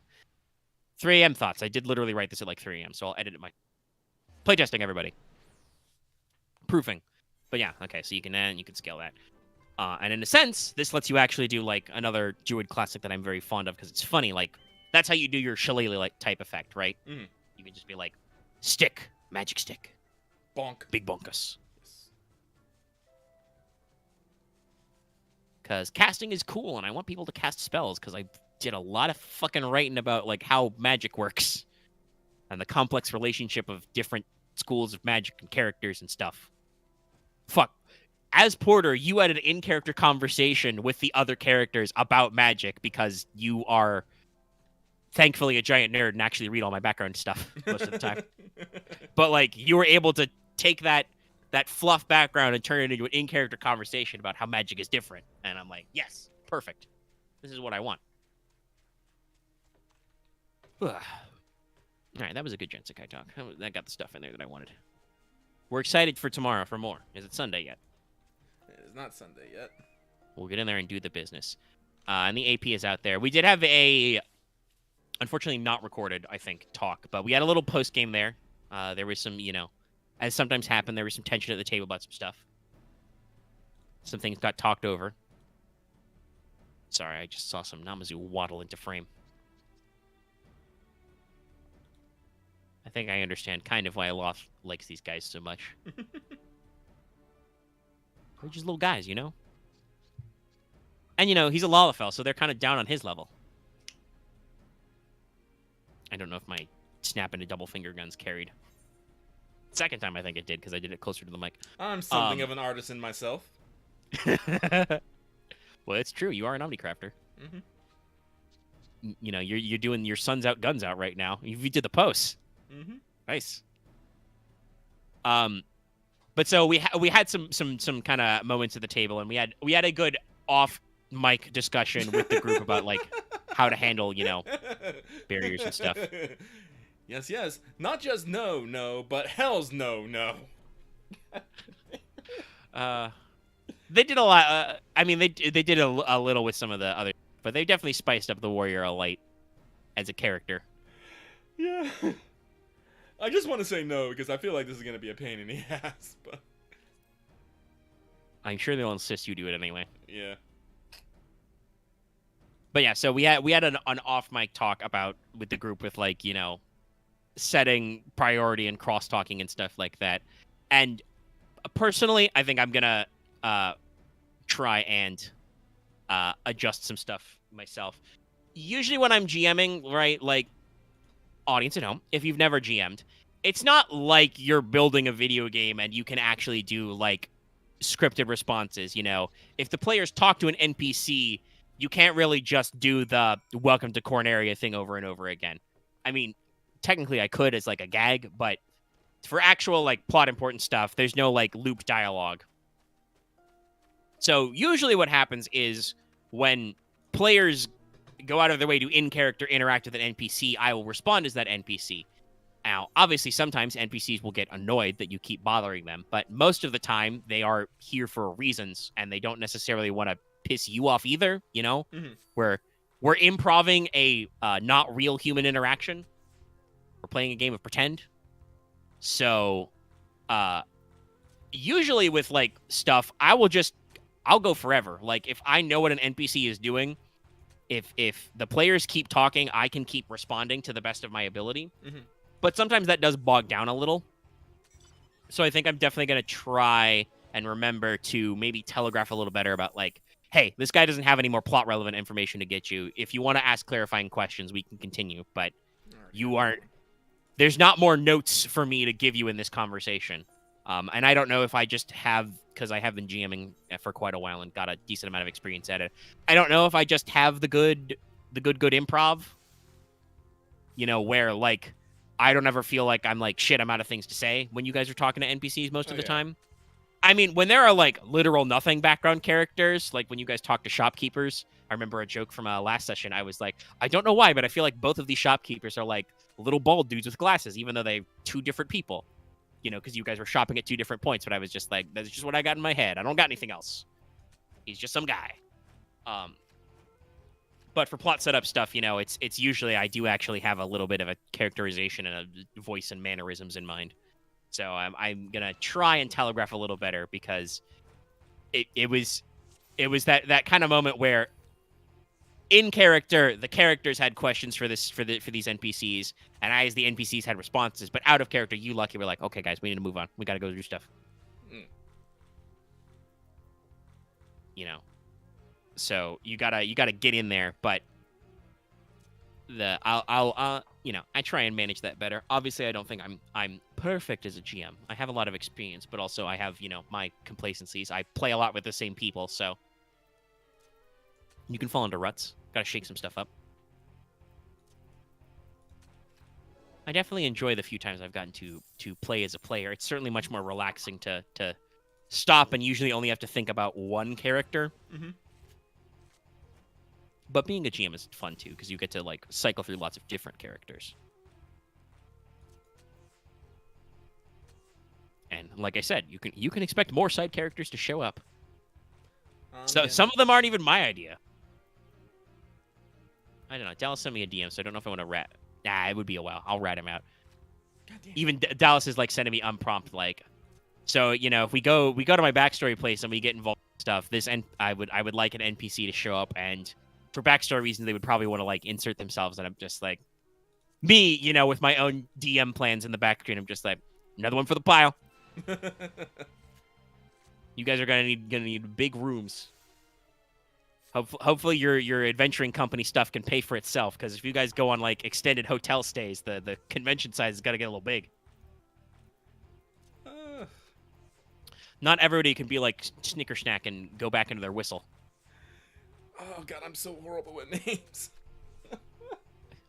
I like to think you're just in character as Porter. Porter is into one. No, it totally is, but it does just things like I was thinking about this and it's like I'm just really bad with names.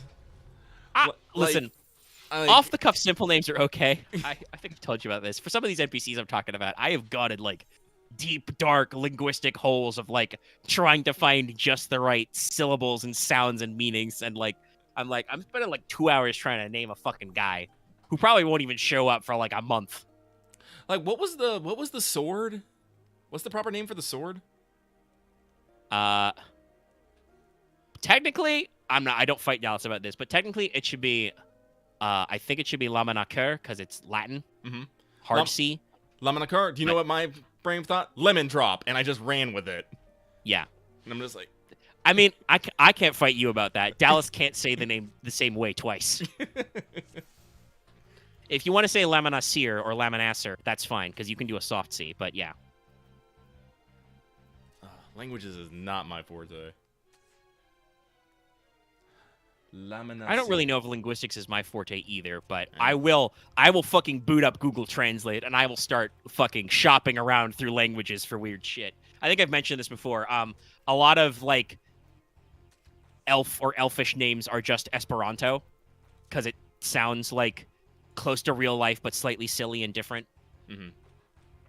And if you don't know, Esperanto is a constructed language, a conlang that is like, it was trying to develop a universal language that would be accessible. So it's like it sounds like a Romance language. It borrows a lot from like Latin, French, Spanish, etc. But it kind of like has its own, you know, endings and vowel sounds and stuff. So I just think that it's kind of funny to work out as like a language base for like fictional naming, because it makes stuff seem, you know, a little silly, a little lighthearted, but also still like have the vibes you want. I definitely feel like my current struggle is like trying to find cool names for dragons. Dragons. Because, you know, smaller, simpler dragons, you know, you guys, you even named one of them on your own, calling him Tetsu. The guy didn't really have a name. He's just kind of a guy. Yeah, I know. But, like, you know, true drakes are, you know, the actual big boy, big pants dragons. And I'm like, okay, I need to figure out some naming schemes and stuff. And I'm like, I like some syllables, you know. There's lots of dragon names. There's some asses and some axes, some thaxes. I think like all the dragons in Elden Rings are sax or seax, with like some Latin verbs in there. And I'm like, shit, okay, I've I need done some that. punchy I'm an dragon names.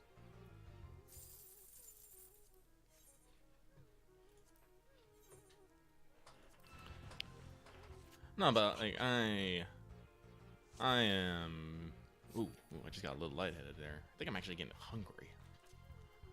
Well, we've managed to hold this out for about 3 hours, and like I said, we've scooched through my notes. While you're playing Triple Triad, you got any anime stuff you want to talk about, Lucky?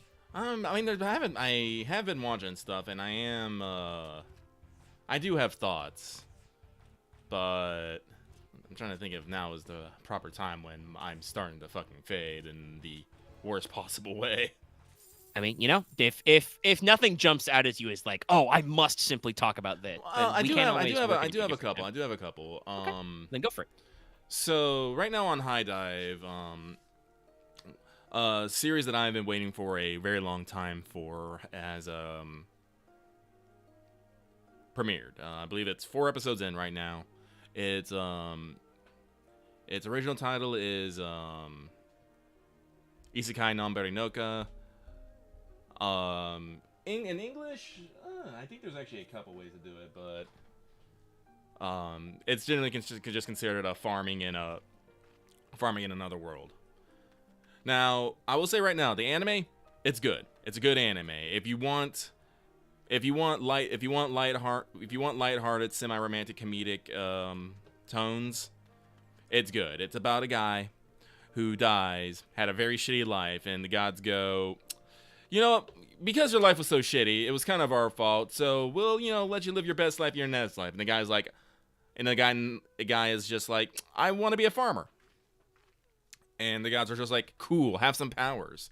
And he basically wakes up in the middle of a forest and just, you know, starts building a life for himself. As time goes on, more people start showing up where he is, and he starts building in community. Now, I don't want to say that this isn't a bad thing. This is not a bad thing. When I say this, do not think I'm being negative about it. But I do find it a weird thing. Because this anime is based off a light novel. And in said light novel, the author is a lot more irreverent with sex. And then the fact that the village chief fucking fucks. He fucks.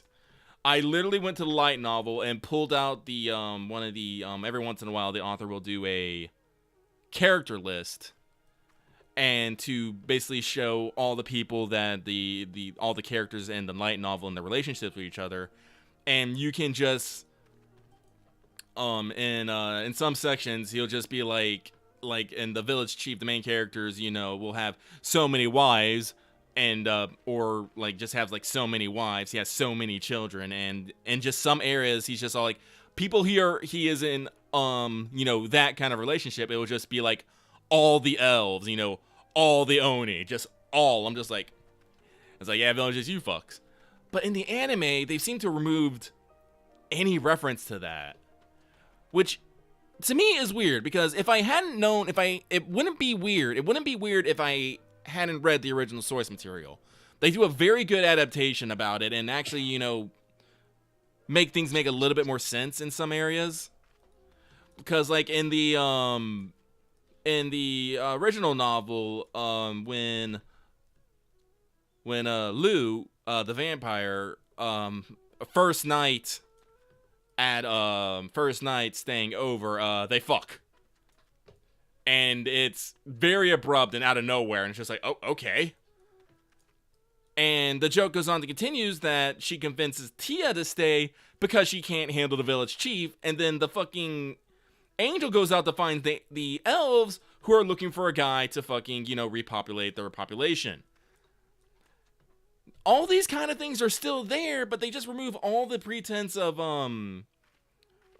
sex from it. And like even the elves who are still looking for a man, they don't ever seem to actually be on the attack. They seem to keep doing this weird, you know, we move it to the left kind of thing, and we just go on with our life.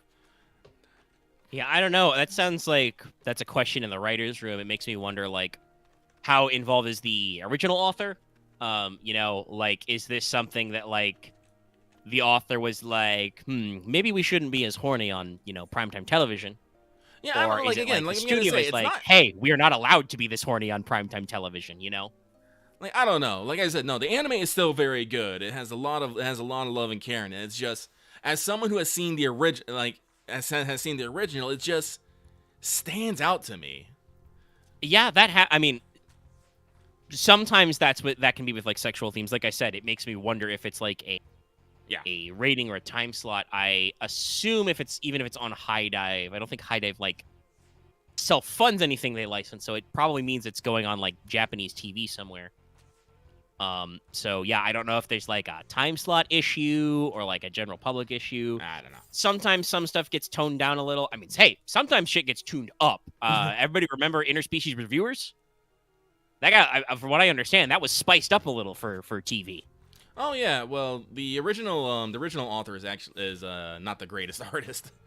I'm gonna be real. They have a vision, but hey, it happens sometimes. yeah. Everybody remembers One Punch Man. Mm-hmm. Oh boy, howdy, One Punch Man. Thank you, Murata. Blessed. Like, that's I kind of like that we live in a world, right, where like if you have a fun concept, even if you can't necessarily draw the web manga or web novel part of it yourself, you know, you can still eventually it'll catch up with you and people can kind of like realize your vision. But that always makes me the question of like where the vision is. I do know that I believe the original director of Cowboy Bebop said very recently that he did not necessarily approve of the Netflix live action Cowboy Bebop and kind of had to be like, yeah, I don't really think of it as like being an adaptation of our stuff. It just kind of has the name. Mm-hmm. Because a lot of these like live action or sometimes even the anime version, you know, will kind of step away from the original author and work on some stuff there. I know a lot of people are concerned about the One Piece live action thing that Netflix actually teased. They actually showed like a backdrop shot of some of the costuming and stuff. And people are concerned if it'll carry over. I do actually believe that, at least according to reports, that the original mangaka is a little more involved in the Netflix One Piece thing.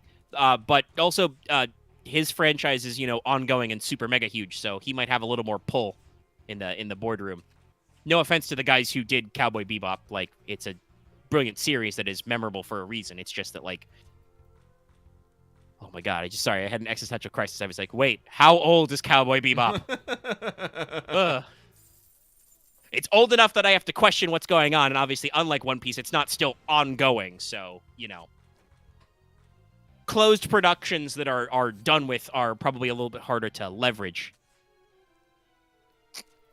that kind of stuff on. So yeah, it's really interesting to hear about this in the adaptation. Like you said, you don't think that Nonberry is like a bad adaptation, but you're familiar with the source material going like, yeah, this hits a little different. This is different. Yeah.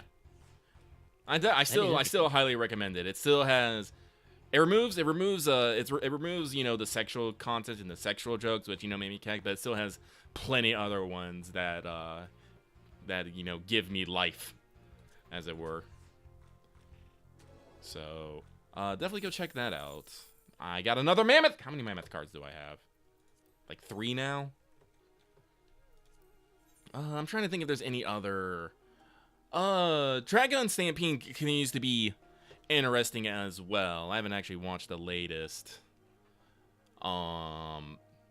Studio Orange doing the good work. There's still haters out there. I think my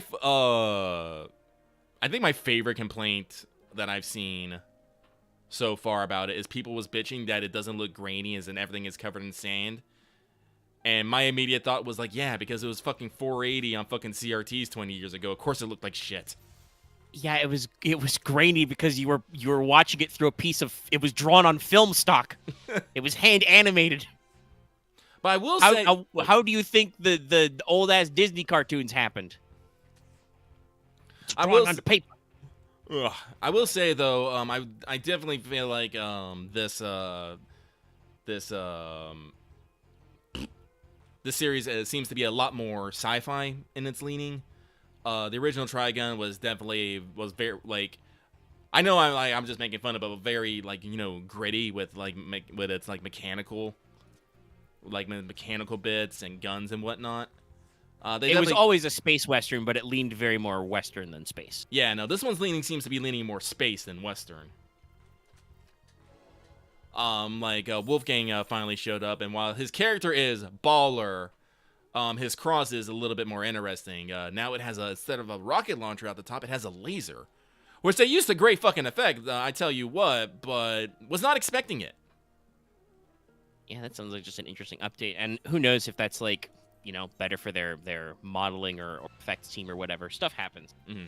Not to like circle too much on it, but I remember, like I said, the Crit Role guys are pretty transparent about their dev process for Legends of Vox Machina. They do like a watch party every batch of episodes where they actually get like some of the animators and cast on. So there's some Sphinxes in this season, and they talked about some of the different designs they did, and they ended up going for a very like animated stone look because fur is hard. Yeah, it's very hard to animate. It's still hard to animate. It's been like 20 years since Final Fantasy Advent Children when Red 13 could only show up for like 5 minutes of screen time. Otherwise, he would make Square's render machines explode or whatever it was. So like, yeah. It makes me wonder if that was just easier for them to animate or just shit happens in the storyboarding process sometimes. They, somebody might have just said while they're doing the animatics, like, hey, what if it was a laser? Yeah. Who knows? I am very excited that they got Johnny on Bach to do the dub again. I was listening to some of that stuff and like, yeah, no, that's the energy I know and love. Because you know me, people know me. I usually stand OG dubs in this house, but no, I was listening to him, I was like, yes, no, perf. The only thing that's pissing me off, though, is that while his lands sound amazing, it doesn't match up with the lip flaps, and it takes me out of it. I'm like, God damn. Yeah, it's because it's the CG style, isn't it? Yeah. Yeah, they can't really adjust the flaps. No. And CG mouth modeling is a little different than traditional animated mouth flaps, because that's just pop, pop, pop, pop. Shout out to Johnny Young Bosch. I don't know what he actually does for his like day job, really, because I don't feel like I hear about him in huge anime.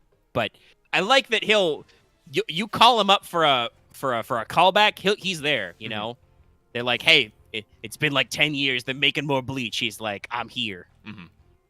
They're doing Trigun, yo. Hell, he did that for the dub of the Eureka 7 sequel series, where like this is something the Japanese version scuffed up a little, actually, because even though he was like 14 in Japanese, Renton's character was played by a female voice actress, but it was Johnny Young Bosch in the original Eureka 7 run. So when Renton comes back in the sequel series as an older character, they brought him back in to refill the role. Does pretty good. But I'm liking Trigun Stampede here. A lot of people have been asking, yo, where's my Millie at? And I'm asking that too, because I did think she was a great character. But I'm loving the veteran reporter that they have on here, because they added like, I realized this, like, looking about this, like, when you have, like, when you look at the original Trigun, I've totally forgot her fucking name to save my fucking life now. Meryl, thank you. When you originally have Millie and Meryl there, they're both kind of fresh and new to everything. They don't have that world-weary view on life that, you usually get in these kind of stories. The people who've seen too much and, will tell it how it is. But with this, I can't remember his name to save my life either. But with the veteran in there now, you definitely have someone who's been around the block, seen a few things, can tell it how it is. And it helps highlight Vash's character more, and I think it's really, really good. I am still holding out hope that Millie will just show up randomly one day with her giant ass fucking, I don't even know what the fucking call that gun was. Just the fucking capture fucking launcher, just thunk. It's pretty. Yeah, I mean, when you're doing like follow-ups or remakes or stuff, you probably got to be thinking along those lines. Like, I'm sure they're making these decisions for the appropriate, elements. But also they got to know what the fans want. And like, sometimes with like adaptations or remakes, the staff will get it in their heads. They're like, we need to shake things up. We need to be different. I'm telling my own version. But usually if it's made with love, there's a decent amount of that, like, okay, we got to give them what they want, but we can't just, pitch it easy. We got to set it up a little.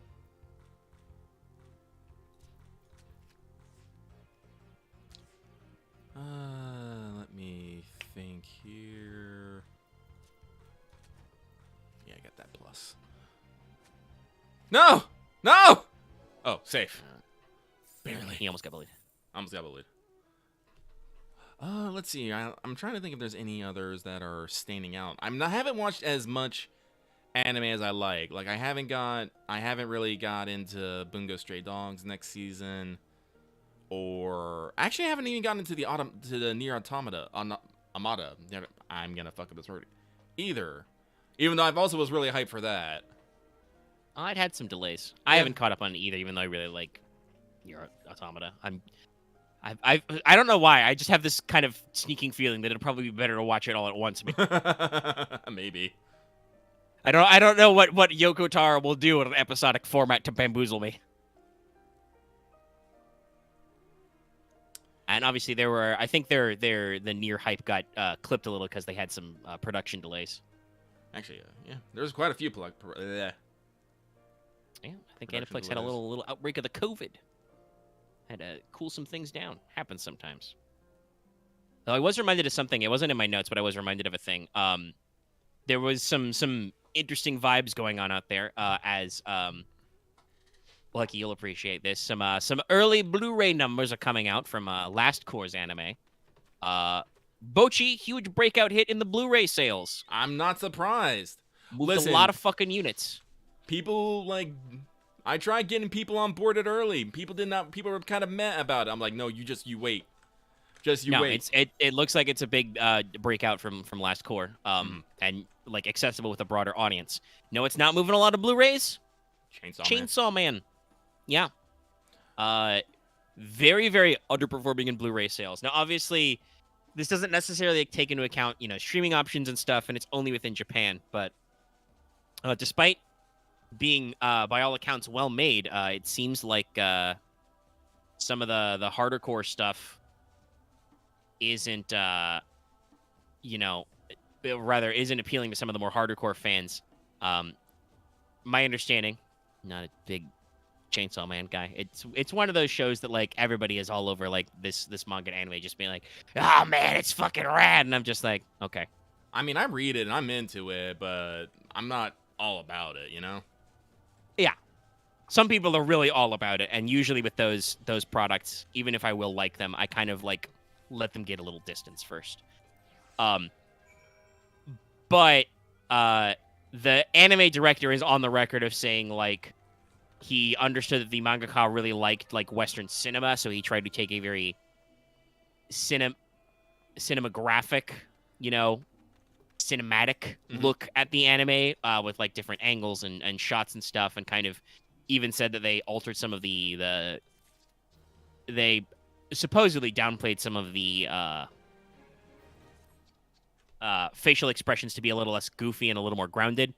And in general, it kind of sounds like those kinds of comments may have put off the more hardcore otaku type fan base for like, kind of being not necessary changes. And also, I don't know how, but you think Blu-rays are bad in America? Japanese Blu-rays are bad. They still sell that shit in like 4 episodes per disc. Yes. For the kind of prices you would expect for what we usually pay for like a full core's worth of anime, like the 13-ish episodes. It really is an investment for like diehards. So if you are agitating the diehards, they're not going to go for the product. So we'll see how that shakes out. Some people obviously are kind of, I should say this, well, I'm not personally like enthused about Chainsaw Man. I don't hate it either, right? Right. There are some people who are like, ooh, it's the popular thing. I want to see it fall just because, I want to watch the world burn. But no, not personally in that camp, but it definitely really is interesting to see these numbers and be like, wow, that shocks me that like they said that it only moved like, I don't know, like 1,000 units, whereas Bochi was like 10,000, I think. It was huge, like way above average. But like, because I'm like, man, I really feel like the internet was fucking all over Chainsaw Man. Well, that's the interesting thing about Bochi. Bochi the Rock is a 4-coma, so it doesn't actually have like a crazy amount of lot of detail in it, which when you upsell that to anime actually gives the the director and the producer a lot of freedom. Like all those songs and band scenes in there, those don't exist in the manga at all. So, they really get to go out here. God, I literally have the fucking Keisaku Bond topic, favorite it on my YouTube because I love listening to that shit. It's so goddamn good. But like the manga is literally like full of just references upon references on references and just uses the jokes between characters to go through. Like fucking the club that they go to is actually based on a real club that's in that area. I can't remember what the actual name is. What was it? It still started with an S, but I don't know. But like, so the manga was just basically just able to say, just hit these fucking high points of the character points and just go fucking wild, and they did. Like, yep. And it worked. Yeah, on an extra sketch. That's also another interesting thing you talked about, it like being like the 4 and stuff. And obviously, we know that it has had a positive response on the actual like artist's work. Her line at Comic Cat was so big they had to move her outside, right? Yes. Whereas to cycle back to the Chainsaw Man thing, because I've seen some dives on this, it does actually kind of seem like the anime release has not necessarily driven up the manga sales of Chainsaw Man either. Well, the manga's in a weird place right now. It does make me interesting about. Well, yeah, it's probably true, but also like it is kind of interesting to see these back and forth like kind of relationships about like where like being like a unique breakout versus like an industry darling or like kind of like a hardcore darling. And obviously anime has always had this interesting relationship with like shit the West likes versus what shit Japan likes at home. Like honestly, there are a decent number of people who do still consume a lot of the the big wave, the isekai resurgence over the past 10-ish years and stuff like that. But there are also a lot of people who are kind of over it and who will relentlessly poke fun at some of the weirder stuff that's getting ported over here still. Obviously, there's still a market because we're still, taking some of these things over. But, there's a certain amount of oversaturation. Obviously, I think Japan likes it a lot, which is why there's a lot of, like, up-and-comers in demand for this genre stuff. But then, there's shit that, like, supposedly, anyway, the West really likes a lot more. And I think Cowboy Bebop is traditionally in there. Obviously, I think it is still popular in Japan, but I saw several anecdotes from people on the internet being like, when I, went to Japan or was talking with Japanese people about anime and stuff, they brought up about like, hey, like how Westerners famously like Cowboy Bebop, which is funny. It is so there's a lot of stuff that goes on with the market.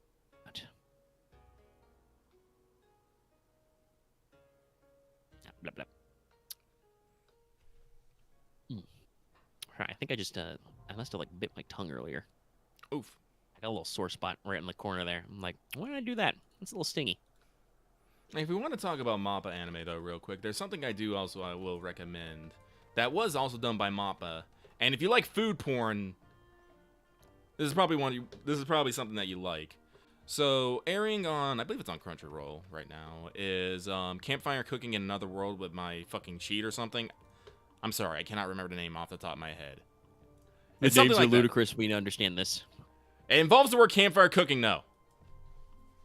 This was something that was made by MAPPA, and I think it's actually probably gonna rate higher for a lot of people because it's a standard isekai story. A Japanese salaryman gets brought over, but alas, he's not the fucking hero. So he gets kicked out, but he feels like some shit's fucking weird here, so he decides to GTFO as hard as he can. Tries to leaves the country. His one super fucking power, though, is that he can basically access Amazon through a screen. So what does he do to do it? He uses it to, buy daily necessities and ingredients for food. So there's a lot more to it than that, but basically the show is him going from place to place, cooking food and, trying not to die.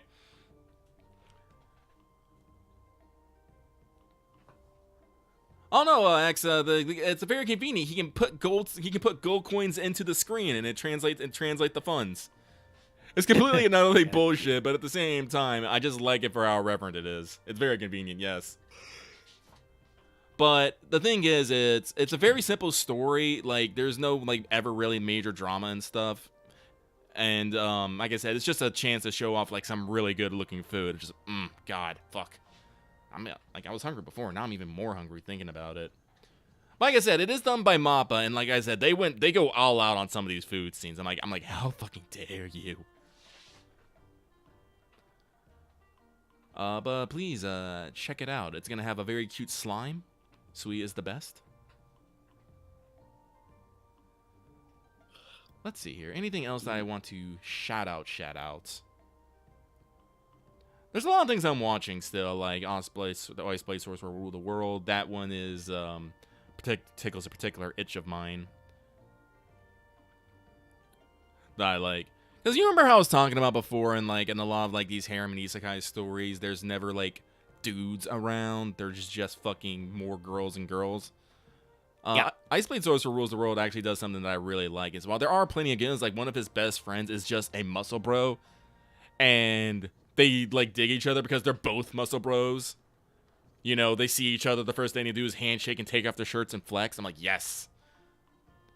They keep having scenes where they're just like grunting in the room as they're working out, and they make it completely fucking what's the word I want to say? Like, before you would actually see them, you just hear them moaning and granting and poning and talking about how they're gonna do it. We're gonna do it. I'm like, yeah, no, this is good. The main character also, you know, joins the Exploration Club, which is also just full of muscle bros and stuff. Just dudes having fun, hanging out. Suggestive, I think, is a good word. I think one of everyone's favorite line is when he's like showing off his muscle. He's like, "God damn, those are so huge. He has to pay property taxes on those, I bet." And we're just like, that's a good one. That's a good joke. I'm like, oh god, no. So like, it has a lot of the usual harem tropes in here, but like I appreciate that they put effort into his male relationships as well.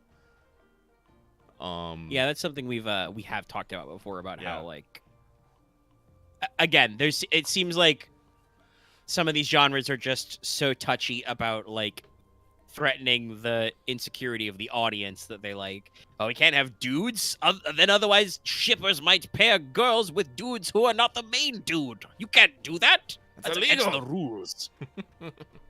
Wait, that's illegal.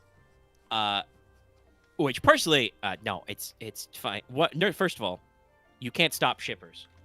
I am certain that even if you did a crazy ratio of like, you know, one central male character and then there are literally no other male characters and like, you know, 4 or 5 central female characters, there's gonna be some people who be like, oh yeah, some of those girls are kissing on the side. Boom, I can see it. I can see the subtext. You know. Just like what happens when you're like,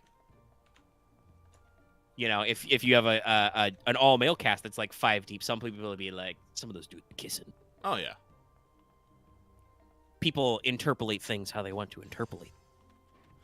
I'm not sure if that's the correct use of interpolate, but we have been going for almost 3.5 hours, and I'm tired. Yeah. Like I won't necessarily recommend the Ice Blade Sorcerer for everyone. Like I said, it is a harem, and it is not the highest quality, but it's entertaining in its own right, which I think is important. If you like that kind of thing, yes, give it a chance. It's definitely a thing we talk about of like, not everything is for everybody. You can qualify some stuff out there, so you can kind of shake it out. If that's your vibe, go for it. You know, it's a good example of the vibe. If it's not, like I said, there's a whole bunch of other good stuff out there, but I don't think there's any necessary need to talk about it. Someone did ask earlier, though, did you finally catch up on G-Witch Omega? Yeah. Okay. It's a thing. Waiting for those new episodes. Mm-hmm. It's gonna be a whole future thing. Yeah. I'm still, you know, slowly growing into my Gundamness. There's a YouTube channel I follow called Retcon 404. He's doing a long-running retrospective of Gundam. And just today, he released a video about Gundam Seed Destiny, the one that not a lot of people like, because it seems like it's bad. Sunrise authorized a whole 50-episode-ass sequel series, and they didn't have enough ideas for it. But, you know, the original Gundam Seed was good, so they were like, fuck it. Sure. So it's, there's... Watching these kinds of, like, retrospectives and stuff gives me vibes of like reminds me of just like yeah, Gundam's just got a lot of this stuff going on. Sometimes it's good, sometimes it's bad, but like there's a lot of emotional punch. I do occasionally even see some people kind of like side talking G-Witch a little, being like, "Oh, I don't think it's very good for Gundam because like it's brought in all these people who don't understand." And I'm like, "No, I mean that's like, the point. Yeah, no, yes, that it's supposed to appeal to a new audience and do a fresh take, but also still be Gundam, and it still is Gundam. Like when those people experience those moments of being like emotionally crushed inside, that's the point." I mean, I do know some people are talking about like, hey, can we not boil down Gundam to just being a cavalcade of soul crushing moments? Yeah, that's true. There is also cool robots. There's some really breathtaking cinematography in certain series of Gundam. Some were not budgeted that way. But like, definitely like I feel like the more realistic take on emotional turns is good. Oh, and I think I can actually say not really a spoiler, just a moment to talk about. It is funny. You were talking about naming things earlier. For an NPC, I originally was like, okay, so the literal meaning of Prospera works well, but because of G, which I don't want to do that. I changed it slightly. I'm like, I don't want to accidentally cross any wires with the players. When your mom is evil. Listen, she's a Char. You got to watch out for that. If in case people were curious from the fact that she was wearing the mask, no, that's it. Again, if people are new to Gundam, they might not get that. But like I said, I watched enough Gundam to understand how being a Char works, and I'm like, we should put a pin in that relationship. Hold on a second there. And then of course the show just starts making you do math, and you're just like, what? What was that line? It was like an episode like, it was pretty early too. What was it, like 6 or something? Mm-hmm. Moving to 5, where the other lady is like, what are you talking about for a 20-year-old grudge? I was like, what? We still don't even have the answer to that one. We're just asking questions. We're just like, what? What did you say? Yeah, that second core is going to be is evil, but she's definitely manipulative and has an agenda. I mean, yeah, Prospera's agenda is one of revenge. Mm-hmm. Because Miorine's dad does suck. Yes. But funnily enough, this is going to be a trope that I'm drawn to working with. And you will probably see some variations of this peppered throughout some of the ideas I have for Gensakai. But like, just because you're on the path to revenge doesn't automatically make you righteous. And there's a lot of bad, dumb shit you can do, even for a justified revenge. Like, you got to be careful about your thoughts and decisions out there, people, because it can get rough. Revenge is not pretty. A lot of people like to feel catharsis over it, but oftentimes in real life, actual revengification usually feels hollow because committing a revenge doesn't actually fix your trauma. No. You need a time machine for that. That said, writing-wise, it can sometimes feel very satisfying when you know that there's that emotional catharsis point to get to a guy. But I also feel kind of like, G-Witch is going to lean to that's not... If there is going to be catharsis, it's going to be more through, like, new relationships and love and stuff. Yeah. Not through, like, revenge. Well, I mean, that's what I'm hoping for. I'm hoping for a fucking happy ending. That's what I want. Listen, there's a lot of subtext and text in those opening and ending titles. I know. Really like for that to be realized, but yeah, I know. I'm in the same place. I'm like, no, I'd really like this to play out. I'd like this to work. It's like, please. And hopefully the writers won't have a freak out. But also, my first real big brush with Gundam was IBO, and that one is that is pain. It's a little bit of a lukewarm, a very bittersweet emphasis on the bitter ending.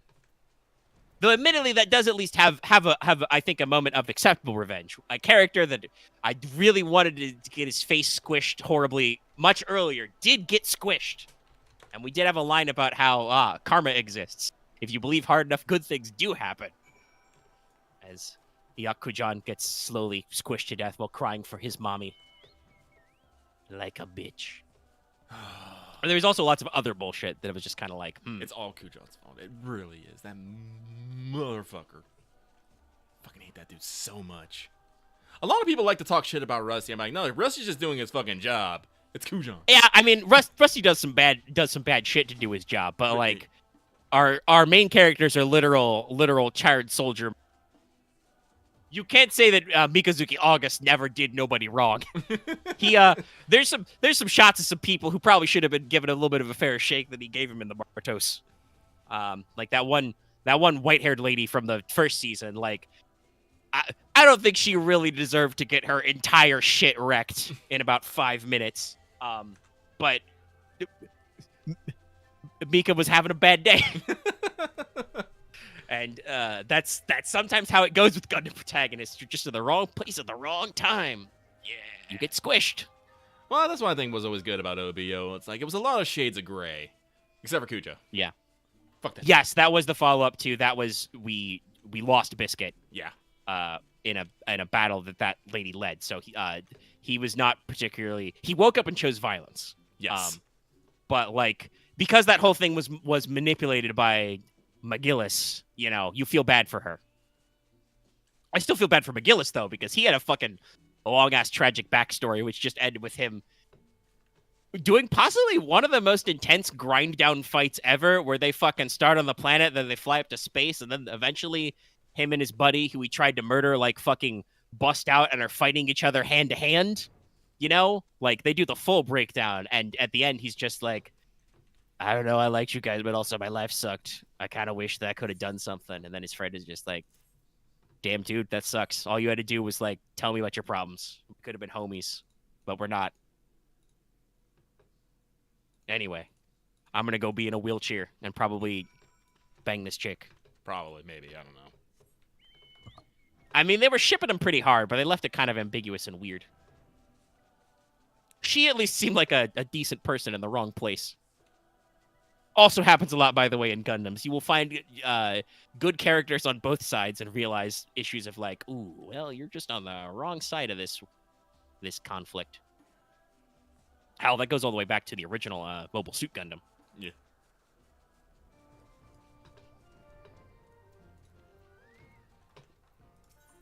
Just thinking of, you know, your original man, your poor boy. Mm-hmm. Amuro Ray, you know, saying he's done something he can't take back. It happens. All because he fell into a cockpit one day. Yeah. Actually, I talked about this since I watched the compilation movies. Once again, Netflix does have the motions of Gundam on there. They cut out some of the, like, they cut out a lot of the filler, and that does mean they cut out some of the characterization faff, but, like, plot-wise, it's really good, and it uses a lot of the best shots, and if you have not actually experienced the original Mobile Suit Gundam, I recommend before you get into any capital D discourse about G-Witch, do go back and check it out. The original Mobile Suit Gundam starts fucking intense. Like, it's literally 3 Zaku show up to one of the tube colonies and just fucking waste everybody until Amuro decides to jump in the Gundam. Frabo's poor family are, like, nuked on screen. It's not very graphic because it was, like, 79, but you're like, damn, those guys died. Her mom and her grandpa died. And, like, you know, shit like that. And I talked about it before. You know, Amuro pulls out the beam saber and gets his first kill on a guy by slashing through the reactor, and the Zaku just goes fucking nuclear and blows a hole in the space station. And his dad gets sucked into space. And you think he just dies. It turns out he does come back later, but, like, for, like, half the series, you think he's just got fucking spaced, and it sucks.